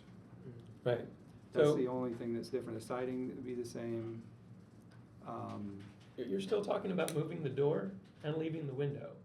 And what we can't see from these drawings is what the relationship of that door to that window is. Does that make sense? Okay, yeah. So if you just draw an outline of that window, it doesn't have to be like perfect, but I think proportionality, we kind of need to see to show where one is relative to the other one. Okay. Now, something that is possible, and that's why I wrote my recommendation the way that I did, is to grant conditional approval, say, to part of this project, like the rear addition that's proposed, so that, you have something that you can work with for now, and then if you need to come back to clarify some things that were discussed. That's just a possibility. We're getting some no's from over there. Can we look at the side elevations on this rendering? And are those gonna be, can you zoom in on that fenestration? It's hard to tell what's exactly is going on there. Yeah. So can you talk us through what so you can kind of get the sizes, but the materials of the operation and the division of lights and stuff, what kind of windows are they? Are they double hung, single hung, casements? There's double hung, there's a mixture of double hung and casement on the side. And so what is existing, like I said before, that once we pull the siding off and see how rotted out things are, you replace them with like windows. So in the front, we'd have the double hung. In the middle there would be the casement that is there existing, and then double hung in the back. Okay, so you're talking about removing some windows that are there if they're rotted out? Only if they're rotted out, but we won't, I don't totally know that until we get into pulling the siding off. Okay. So I don't want to replace them. By any means, I don't want to touch them, but at the same time, if you're putting new siding on, you don't want to, leave rotted out windows on there. Gotcha. So, can I? Have at it. Can I propose to continue this and for the petitioner to bring a comprehensive set of drawings that explains the scope that you're doing, so that we're not just talking about it, we can see it and understand it? So without going into, I have the drawings on my computer right now to zoom in and to move everything around. But I guess what I'm confused on, I'm assuming you want yes, I'm gonna replace the window, or no, I'm not gonna replace the window? But there's a lot, there's a lot. There's a list of things that you need to show us clearly what you're trying to do. One of the issues is like, if it's original to the house, we don't like people to change it out at all, if it's, especially, and you don't want to change it out either. No. But if you find that you need to replace that window, we need documentation of why and what you're going to replace it with. Okay. Does that make sense? Yeah. But I think it's a little difficult to see like where the old is and where the new is. It's easy to see in the plan, right? Yeah. But we can't tell like what the windows look like on those two side elevations. And it can be just a pencil drawing, right? Of the side with the sizes of the windows and listing out what the operations are, if they're gonna be like a double hung or single hung, or casements, if they have like divided lights. Yeah. We'll wanna know that, and just to see what you're putting it next to, because the windows that you're putting in should harmonize with the windows that are already there. Yeah. So we don't know what's there, we don't know what you're gonna put in, we don't know either of those things right now. Okay. But we would like to see documentation, and you can take a photograph. Well, yeah, I mean, that's the best way, is just to take photographs of every window and. Or just the whole side of the house and say, I'm gonna do this. But even at that, you're not gonna be able to see exactly what windows, and, I mean, you can see if it was double hung or not, you know, but, You could describe it y- just verbally, on the paper. Yeah. Notes. So, okay, so going back to what Noah had mentioned, as far as I wasn't planning on doing any exterior work in the middle of the winter, not right now, pulling siding off and stuff. So that's why I was trying to move forward on the interior work. And that, I guess even the back addition on, but I know I need to come back to the board before I go to the back addition, because we need to look at like the windows, for instance. We don't have purview over anything you do on the inside of the house. Yeah. So we have nothing to say about that, although we probably do sometimes and shouldn't. Okay, okay. But, so I think what you're asking is like, can you get an approval to like put this addition on the back? Yeah. And what I think I'm hearing from Ernesto is that we don't know what's going on back there enough to understand how it works with the rest of the house. Okay. Can I put a motion on the floor? I'd like to move that we continue this to our next meeting to allow further review. Okay. And update the Yeah. plan. So, I second that. okay, so we have it on the floor, which just means you come back in 2 weeks. Okay. And hopefully we'll have more documents. We can talk about after the meeting, or Yeah, you can yeah. get my email and we'll Yeah, talk about it. Sure. Um, Well, I second that. Okay. Would you call the roll? Elizabeth Mitchell, Yes. Ernesto Castaneda, Yes. Sam DeSaller, Yes. Jack Baker, Yes. Jeremy Hackard. Yes. Motion carries 5-0. Thanks for coming in. Thank you. He's the Oh, next one. thanks. He is one I've more. got another one coming up. You got another? Okay. Thanks for coming in. Well, Right next door. Go away and then sit down again. And trust me, guys, I do not want to buy two houses. Sometimes they just come It in was, two. yeah, my Right, daughter, there's a story behind it. my daughter goes to school here, pretty high rent, and it's like, so I started looking, only wanted to buy one, like the green one really. It was a buy one, get one free kind of And deal? it was hey, you've got to do both or none. And Yeah. so, yeah, that's where we're at. And I brought my neighbor here that's actually right to the west of this house, across the alley there. I've kind of ran things by him just to talk it through, because he's been in the area for about 30 years, and his wife grew up there. She's 80, and she's probably been there 70 years of the 80. It's been a long time. She lived in the current house as well as the one across the street. So with this house, we were, and I will say that the picture doesn't do any justice, because it doesn't quite look as nice as this. Yeah.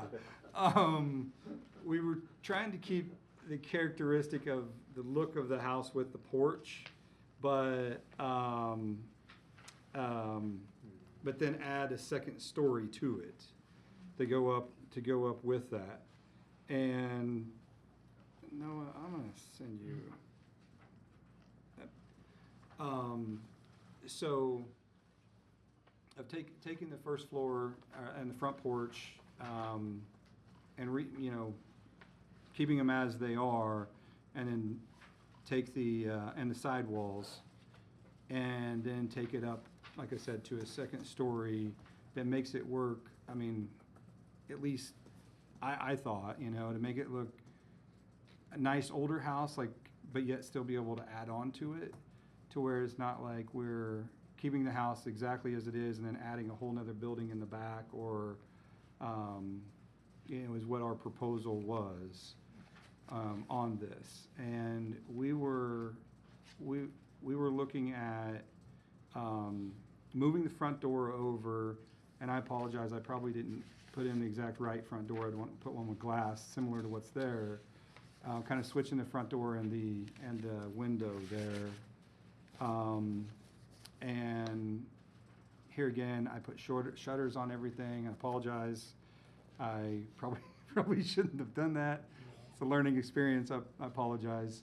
And so we were trying, like I said, to make it keep the front of the house, but the original shape, but then add on to where it looks.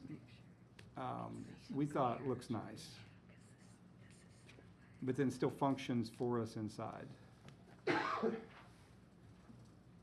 And Noah, I sent you a picture, an email here just a second ago, with the current picture. I don't know why something didn't. Okay. There we go. It's a beauty. Do you have a picture of the, actually, no, you hadn't even had a chance to do a presentation on this one, have you? No. Oh, I'm so sorry. We can flip it around a little bit. He goes first. So I can sort of recap. This is 207 East 16th Street. It's next door to the other one that we looked at in the Garden Hill Historic District. This is a slightly altered turn-of-the-century L-plan cottage. This request includes second story and rear addition, as well as some changes to the front fenestration. Staff does not recommend approval of COA 2507. The changes to the front elevation include removal of a door on the L, which is a defining characteristic of this style of house. Some other alterations in fenestration, which I had not noticed prior, but also the removal of a window on the west elevation near the front of the house. And the combined effect of these alterations would have a significant impact on the proportion of windows the proportion of openings on the public way facade. The alteration to the rear addition and the expansion toward the north elevation would not have an oversized impact on the property, and there are neighboring houses across the block that are 2 stories tall. But because of this roof line's distinctive shape, care should be taken to design an addition that leaves that roof line legible.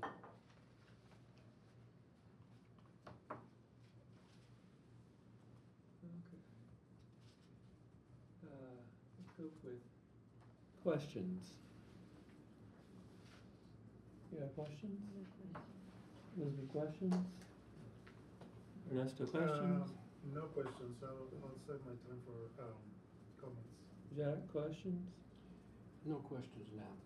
Jeremy, questions? Are there any contributing houses or any other historic houses in that area that kind of have that second story look and feel? I was looking online and it doesn't look like it. No, there are some. I'm trying to think. There's one I can think of that had a second story that was added after the district was listed. Apparently that was not actually approved by HPC. There are some houses in the district that look similar to this that are newer builds, and I'm not sure whether those were built after the district was listed or not. Right. Part of the difficulty with the guidelines for Garden Hill is they really don't handle additions separately. So there's guidelines for new construction, which, you know, reference the surrounding buildings, and there's guidelines for alterations to primary facades. So, you know, for me, there are some difficulties coming up with something that's a sort of consistent judgment based off of, you know, gaps in the guidelines. Actually, I do have a couple questions, if I may. Have at it. What's the square footage you anticipate? It was a little over 2,000. It was about, a total. I think it was 11. I can't see it on there. I think it was 11 something on the first floor and 8 something on the second floor. Roughly 2,000. That's Yeah. fine. Height. Do you have an idea, ish, the height at the peak? I am not 100% sure I can get that. What I'm getting at is relationship to houses Yeah. in the neighborhood, and if it's taller. No, it's not. I went around and measured, so 202 East 16th, which is basic, it's right across the road right down. So there's 3 houses across the road, they're all 2-story. There's 313 East 16th, 418, 118 East 17th, 1200 North Walnut, that I went and took an app to try to measure, to try to see if I could measure. It doesn't tell me exactly, like, to the peak, but I also have another app that shows me pitch gauge. So then basically doing the math between the length of the house and the pitch, how far it takes it up. And this house would not be, it would be about 2 feet lower than the house, like diagonal to it. Around the same as another one that sits right beside it, and lower than some right up 16th Street. Thank you. Yeah. Sam, I have a question, may I? Yes. Ernesto. Have you run this proposal with the planning department? Yes, and depending on what happens tonight, I've got to meet with Eric tomorrow. The only issue that they have is the current side setback is 15 feet. And on the west side of this, which is the left-hand side, it's about 10 feet. It is 10 feet. So to go up to the second story, we need a variance for that to go straight up that wall. Yeah. I'm just following up on Mr. Baker's question regarding the height. That probably exceeds, so there's some limitations in height. That's all I have, Sam. Thank you. No, does Garden Hill have a design review committee? Yes. Do we have anything from them on this I one? did receive comments from them yesterday, Yep. so did not make it into the packet. What are they- Technically, you know, the deadline for neighborhood comments is Friday, but since you asked nicely, I can summarize those. That would be lovely. So they did not have any objections to the previous plan for, at least for the rear extension, which was the part that they commented on. For this addition, they did object to the proposed changes to the roof line with the newer, you know, second story addition, but did not express any what was I gonna say? Any problems with extending the, you know, redoing the rear addition or extending the footprint further back. Right, so there's roof line issues Mhm. and front facade issues. Mhm. Okay. Questions? Get you guys questions? We did questions. Okay. I have questions. Can you talk me through materials and windows on this one? So. The split face block or Yeah. base yeah. and Yeah, split face block on the blocks. Windows, Pella or Anderson haven't chosen them yet. Double hung windows. and what material? And it would have to match the rest of the house. So wood, Okay. because they're wood exterior windows on that. They are. Yeah, if we can do something different than the rest of the house, I would be happy with that. Mhm. But if we want to match the rest of the house, then that's what we would be at. Then the hardy smooth cement board as well. With what And exposure? Are you gonna try and match trying to match what, I'm sorry? how high the siding is on the front? of it? 6 to 8. So the front is, I'm guessing, is a 4. If you look at the photograph on the, Okay, or is that a 6? no, I think it's a little more than a 4. I don't have it off the top of my head. Let me write that down. Okay. It's not, okay, sorry to interrupt. And then asphalt shingles, shake shingles, I think it has on there now. And can you go back to the 3D drawings for a moment? And am I correct in assuming that the main roof pitch matches the slope of the front gable? That makes sense? Yeah, no, it's a 512 on the main roof pitch and 6 on the other. Gotcha. Yeah, to try to keep height down. That building across the road, like I said, is a 512 pitch as well. So that's where I was trying to emphasize to keep it under make sure it's under that height.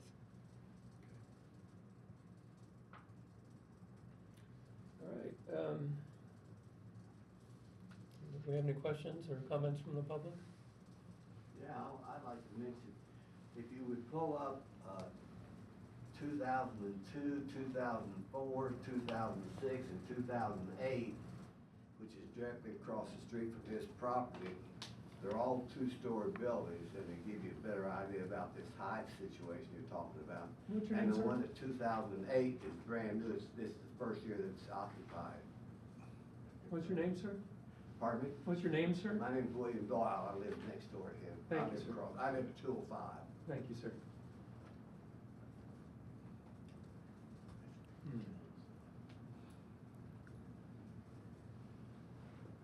There's 208 right there. That's brand new. And if you go right to the west and one click to the west. Ways west. Yeah, west, just straight ahead there. Sorry. Sorry about that. And then look back at that gray house They're both two-story buildings. on my Google Maps, it shows what it was before. If you go down the alley, it does. Okay, okay. I was looking at that earlier. If you go down Okay. the alley, you can see the old house. Yeah, I can see the original. Oh, yeah, I remember. Yeah. That was rather contentious.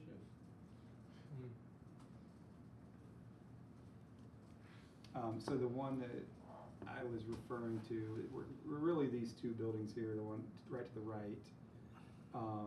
The one there farthest away, from us on the corner is probably a little bit taller than the other one. All right. Comments?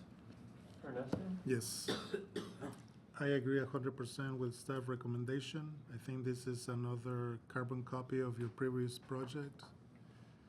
There are a lot of questions to be answered and clarifications of what you're trying to do here. It seems like the software you're using likes to include shutters that wouldn't be appropriate for this remodel addition. Yeah. The beauty of the existing house is gone, in my opinion. The beautiful proportions that the existing house has are gone with this addition on top.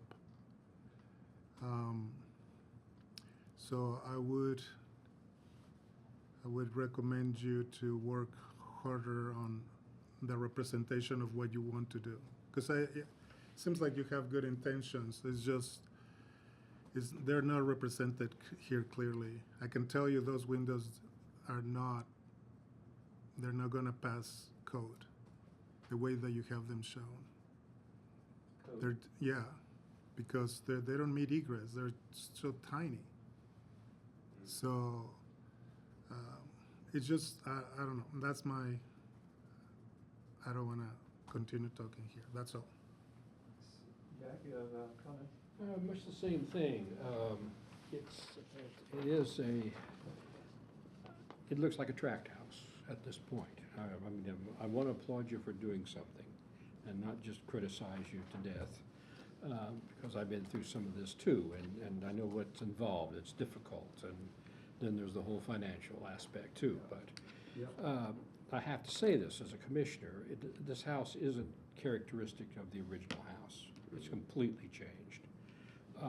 And it's not really characteristic of the neighborhood. It doesn't have the historic characteristics of windows, of roof line, of the massing and such of the houses of the neighborhood. So I'm going to encourage you, though, to continue working on it. An earlier house tonight, we commended them for coming this far and being, I think we passed it and they're letting them build it, but they came a long way from a house that looked, in my opinion, a lot like this. It was sort of, have to use the word monopoly house. It was very bare of the essential historic character that we're looking for, that we need to see reflected in the house from the neighborhood.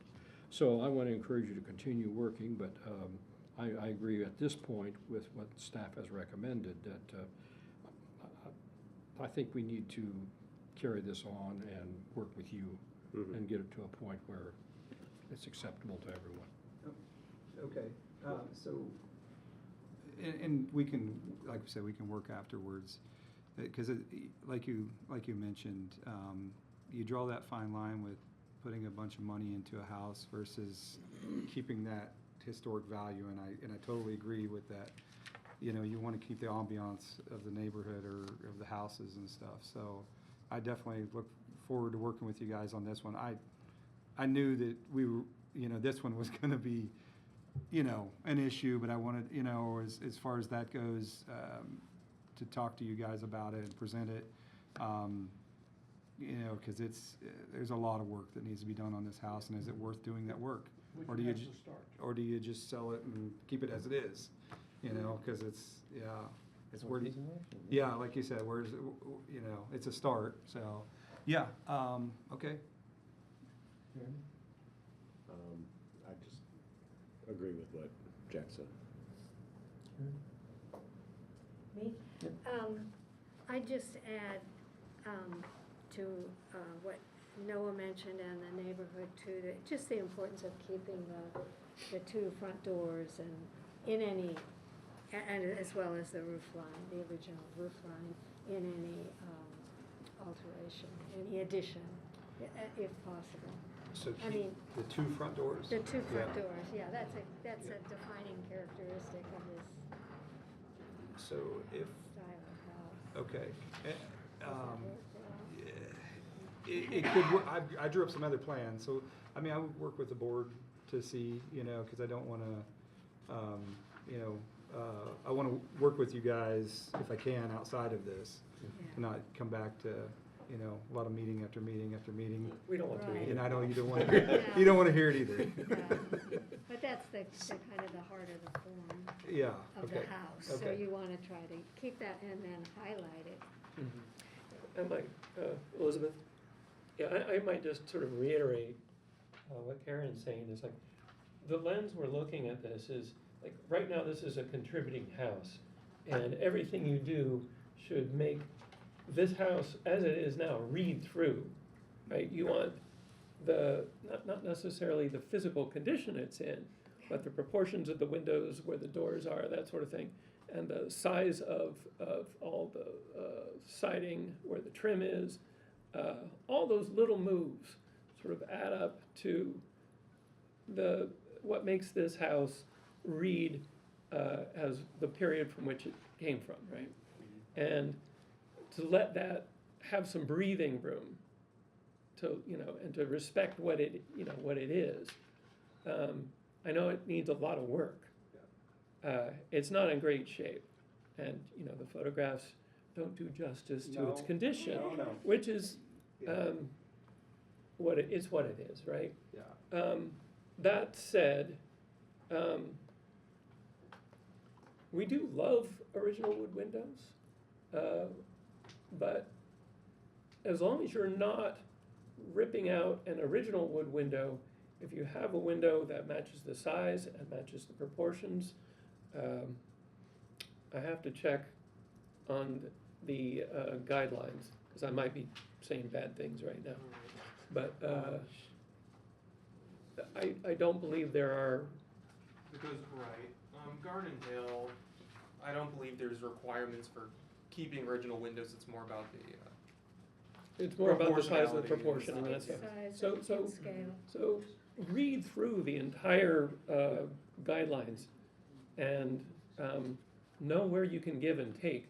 Because, like, I know a wood window, yay big by yay big, is like from Pella or Marvin or Anderson. Yeah. They're gonna run you $1,000 and change. Yeah. And you can spend your money somewhere else. Yeah. And you probably need to. Yeah. So. Yeah, I agree. The guidelines will be your friends, and they will give you the guideposts you need to know where you've got to jump and where you can nudge a little. So, yeah. If you want to get in touch with us afterwards and talk through some things, we're happy to do that. And I think we can do sort of a 1-2 punch, because you've got these two things going on. Yes.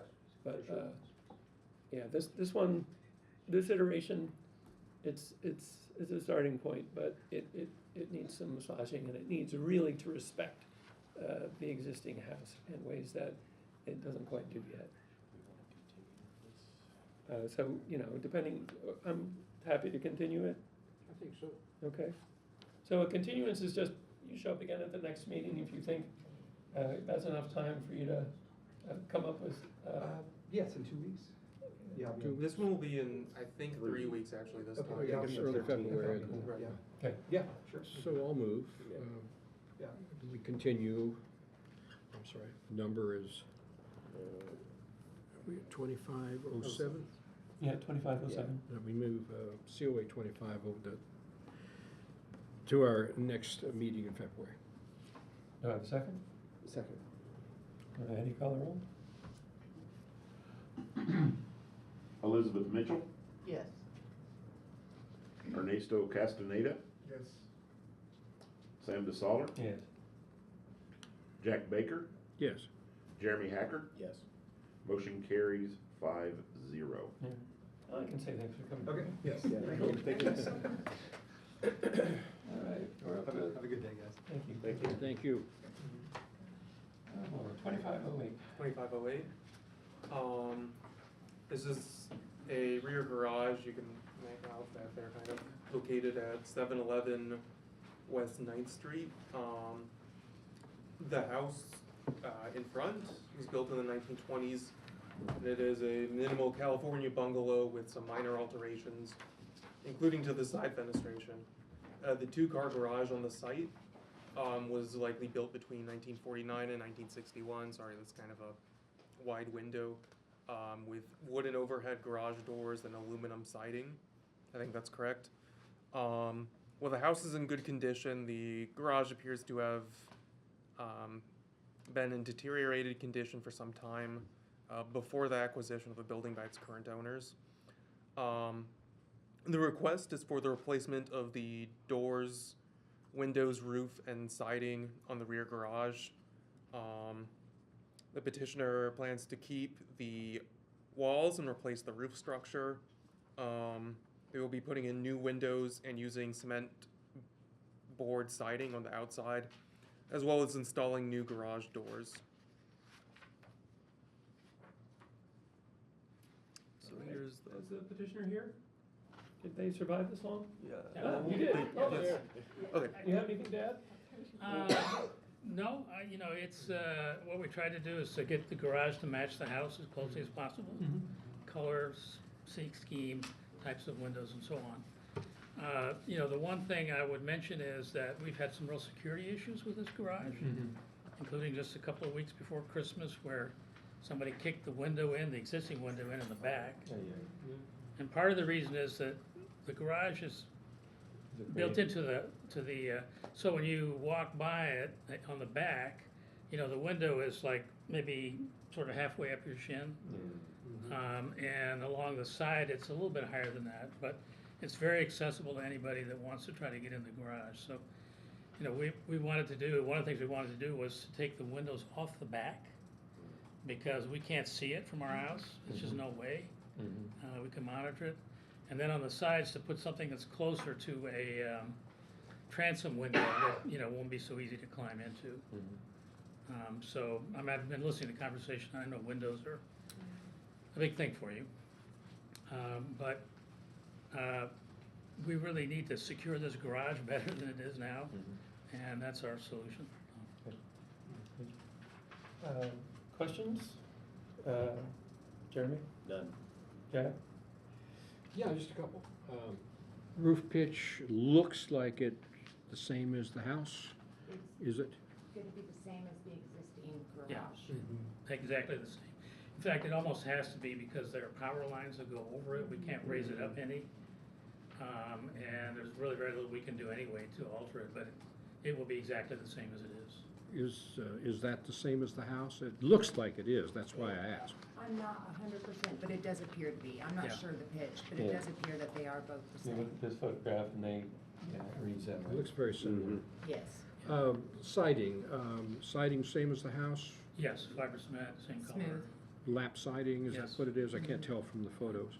Yes. That's what thank you. Did you, Ernesto? I have questions, you can go. Oh, no, I had no questions. Okay, I do have, thank you, first of all, for providing nice renderings. It's clear. I just have one question. Are you planning to expose the rafter tails or? Oh, nice. Yes. Thank you for doing that. That's all I have. Me? No, What's- no questions. No questions? I've got no questions. Comments? Well, I have a comment Yeah. of staff, which is that I made a recommendation, and the Oh. recommendation was to approve. Was I CO bad again? I for didn't let you talk. I'm I sorry. should've nudged you. Yeah. Why, Sam? Well, you're gonna fire me for the next time anyway. I gotta Yeah, make you sure. can't be chair again, sorry. Sorry, no. The changes proposed to the garage at 711 West 9th Street should not be visible or minimally visible from the street. And the proposed materials and changes to fenestration are in keeping with district guidelines and complementary to the primary structure on the lot. Overall, the exterior changes appear minimal. Furthermore, the Neighborhood Design Review Committee, as you'll see in your packet, has signaled their support for the proposed alterations. My apologies. Back to you, Sam.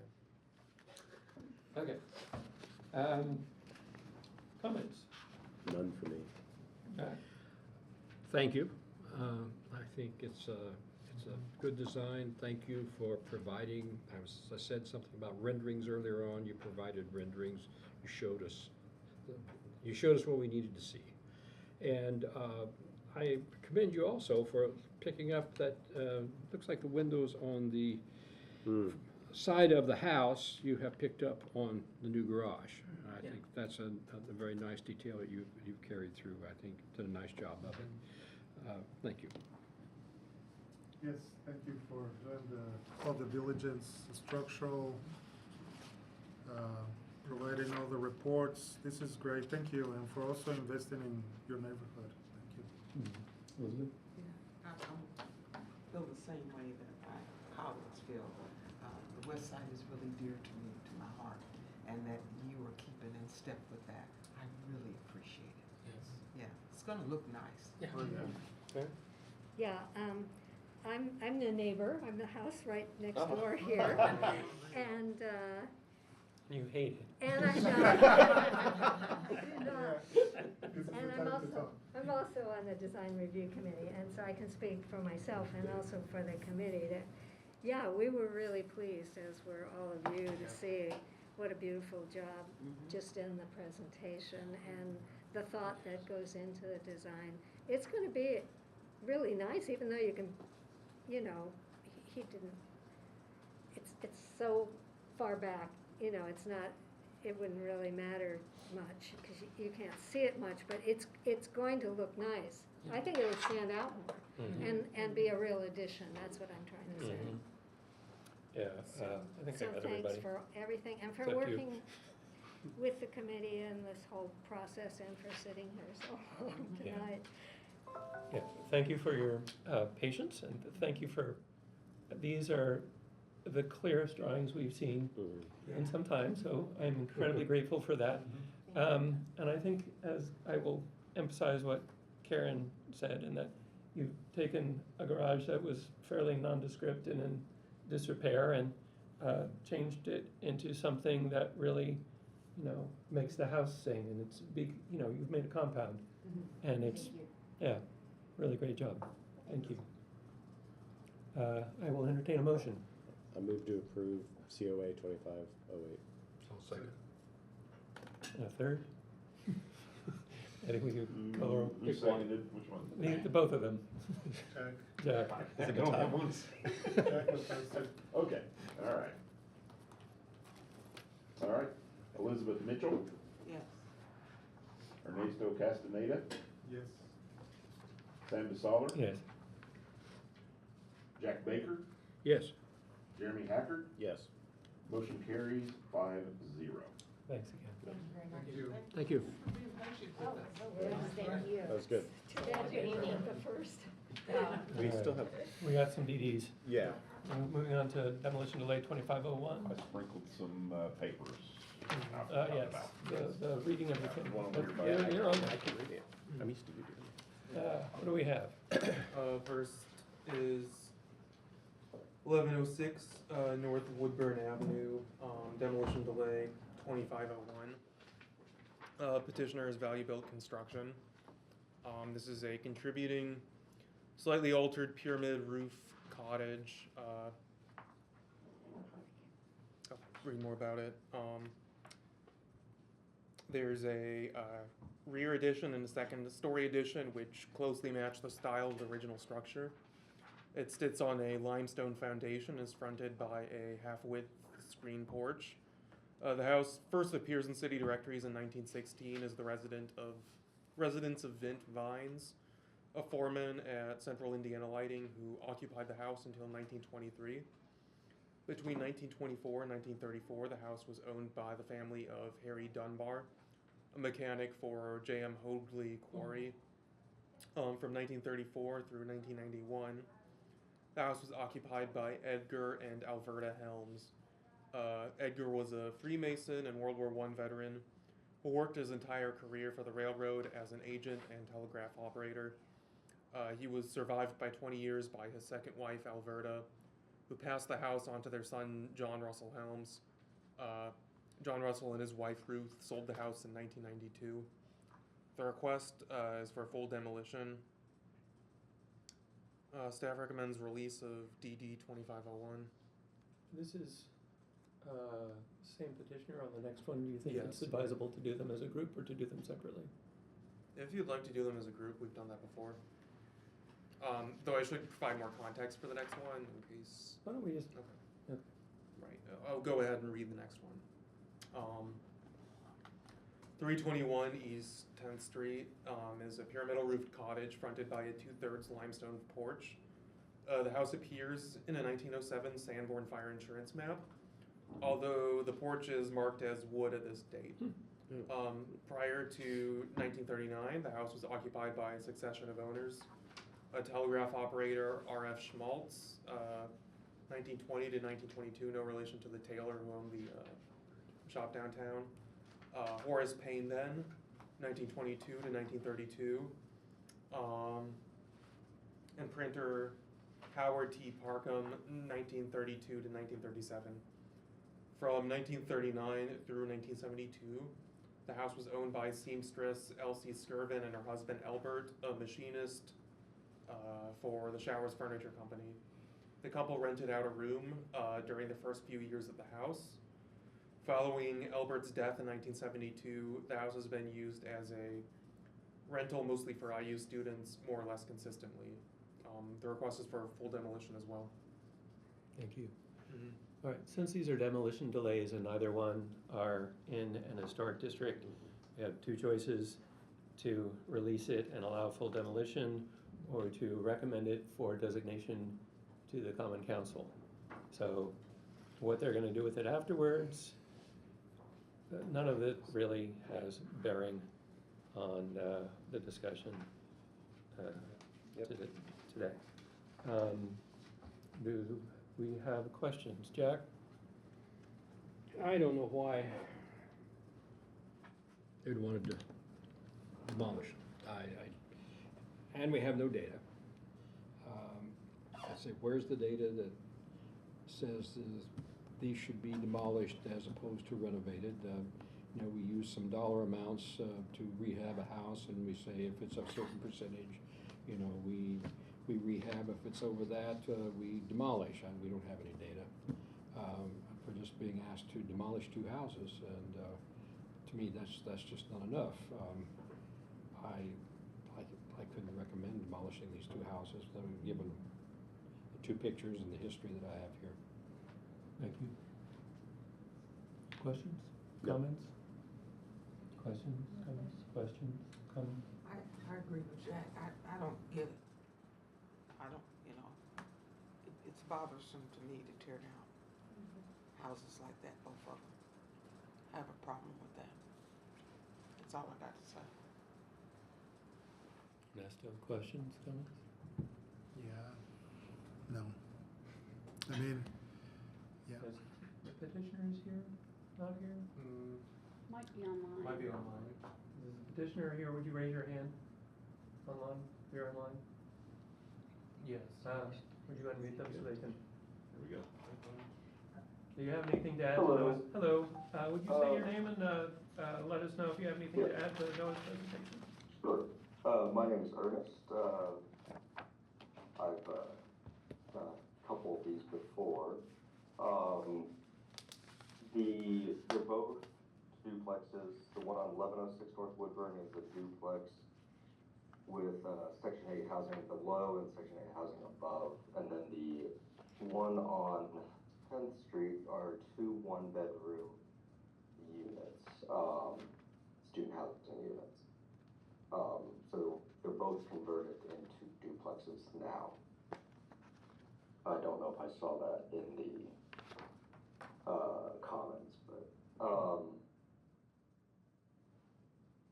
I don't really have anything to add. I fully appreciate the HPC comments and understand the position that demo delays put you in, but we're asked to rebuild on these properties, and so we take them through the process. Okay. I have one other question for you while you're on the line. Absolutely. Are you familiar with BRI? Yep. So Steve White and I talked already. He's talked about a week and a half ago, and he said he actually just gave him let BRI go through the house that we demolished on 800 East Grimes, and we have an understanding that we will give and we also signed contracts on Jefferson Street to allow them to have a chance to move. I don't know if these houses will have the same opportunity. I told him I'd give him the opportunity to walk through them and assess. Thank you. That's greatly appreciated. Yeah, but Steve and I know. Yeah, I mean, we're gonna either way. They're gonna any materials in the house. We freely donate to. Thank you. Whoever wants them, really. All right. Any further discussion? Would you read the thing? Do we need a motion first? Or? Well, I think you read the thing and then we, Well, there has to be a motion first, Oh. and then. Yeah, because then I. oh, right, so, I hear a motion. Can we, help me form this, if you will. I want to send this to Common Council. Do we say send to Common Council for designation? Is that what you want to recommend? Yes. In which house? Both? I just want to know if I'm saying it correctly. Do you want to, so I think you, since they're houses that are in separate sites, I think you need to nominate them separately. Can do that. Do I have a Soon as I- second? Well, hold on, so you're nominating I'll- the, I'll do- Woodburn first? Is that what we're doing? Is that the 25? Yeah, 2501. All right, so yes. Okay, all right. All right. I'm not sure of the wording I want to use here to, not recommend, but to send DD 2501 to Common Council for designation. Is that the terminology I want to use? You do. I would pipe in here that Intermediate stuff too. there are a limited number of things we can send to Common Council. And we have a certain amount of political goodwill to use with Common Council. And I would advise us to be very careful about how we use that. There's also intermediate stuff too. We will look at that. We'll just. I'll leave that there. Yeah. And so do we need a separate motion then for the? We will. So which one are we starting with? There are two separate cases, so you'll need to have a motion for each of them. I'll move also that DD 2502 be sent to Common Council for designation. That's it. Which one? DD 2502 is, 2502. Motion. is 321 East 10th. Yes. Yeah, Elizabeth second. Okay.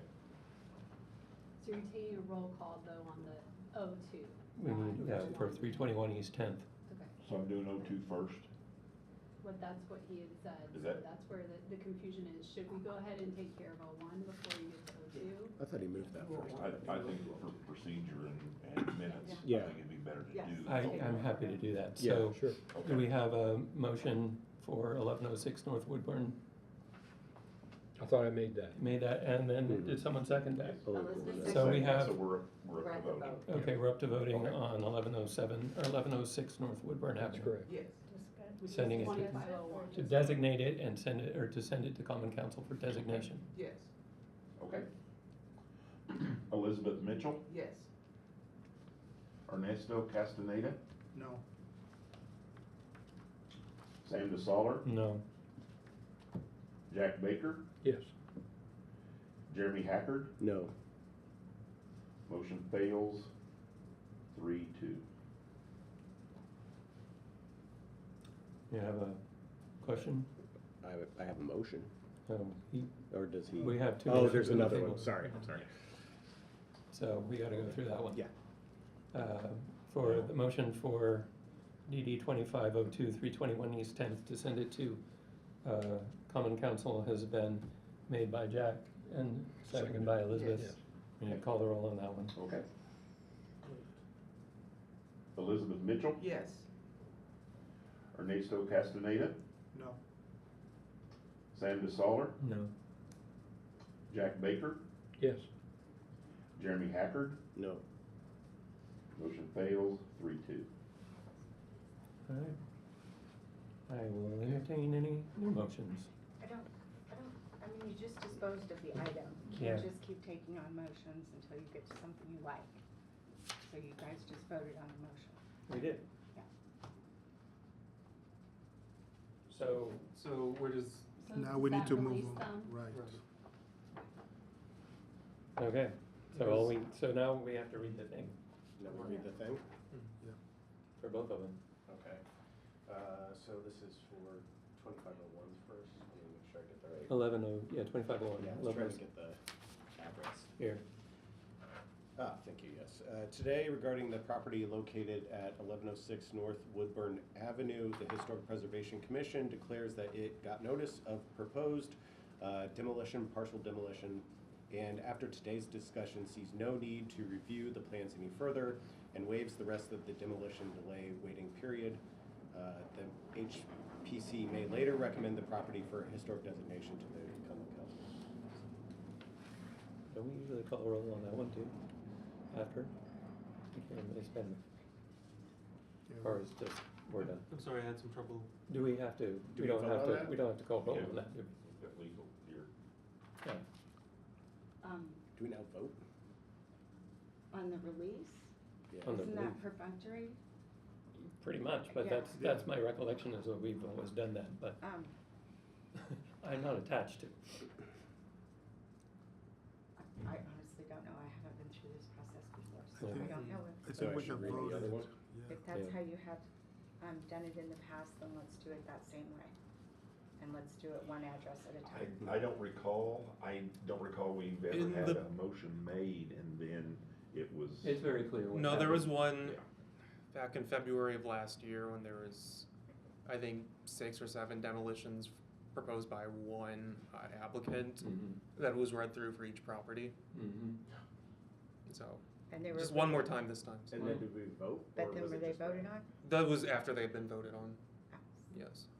I think Okay, the so I vote, just I can think read the this. vote is whether you are gonna move it forward or not, and then the release And we is did. the official Yeah. language that says we're Mhm. releasing this and we're not Okay. gonna keep Okay, it delay. all right. So Correct. today, regarding the property located at 321 East 10th Street, at the Historic Preservation Commission declares that it got notice of the proposed demolition, and after today's discussion sees no need to review the plans any further and waives the rest of the demolition delay waiting period. The HBC may later recommend the property for historic designation to the Common Council. Thank you. All right. Thank you for coming in. Well, you know, vote.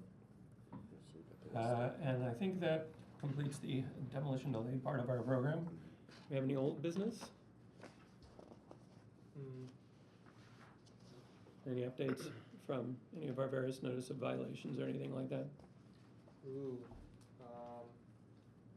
nothing new yet. Okay. No, what do we know about the fee? What is it? Oh, the fest? Yeah, Right. The Willow Terrace? Willow Terrace.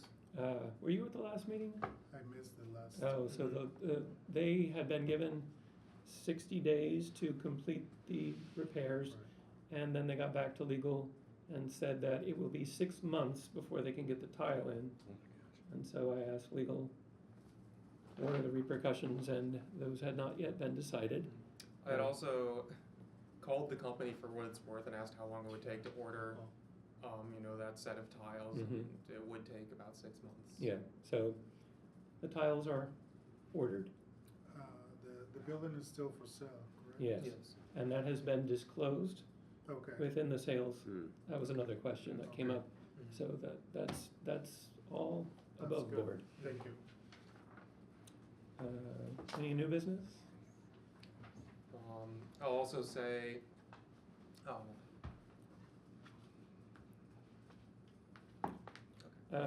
Commissioner comments? I want to thank Noah for his patience with the new temporary chair. So you're gonna Thank be you all for your patience tonight. So you're gonna be signing the COAs this week. Oh, yay, Do you okay. need to have a motion for adjournment or anything? Oh, then think it's well just- then, any comments from the public? All right, hearing none, I officially adjourn this meeting of the Historic Preservation Commission. Everybody go home. Thanks.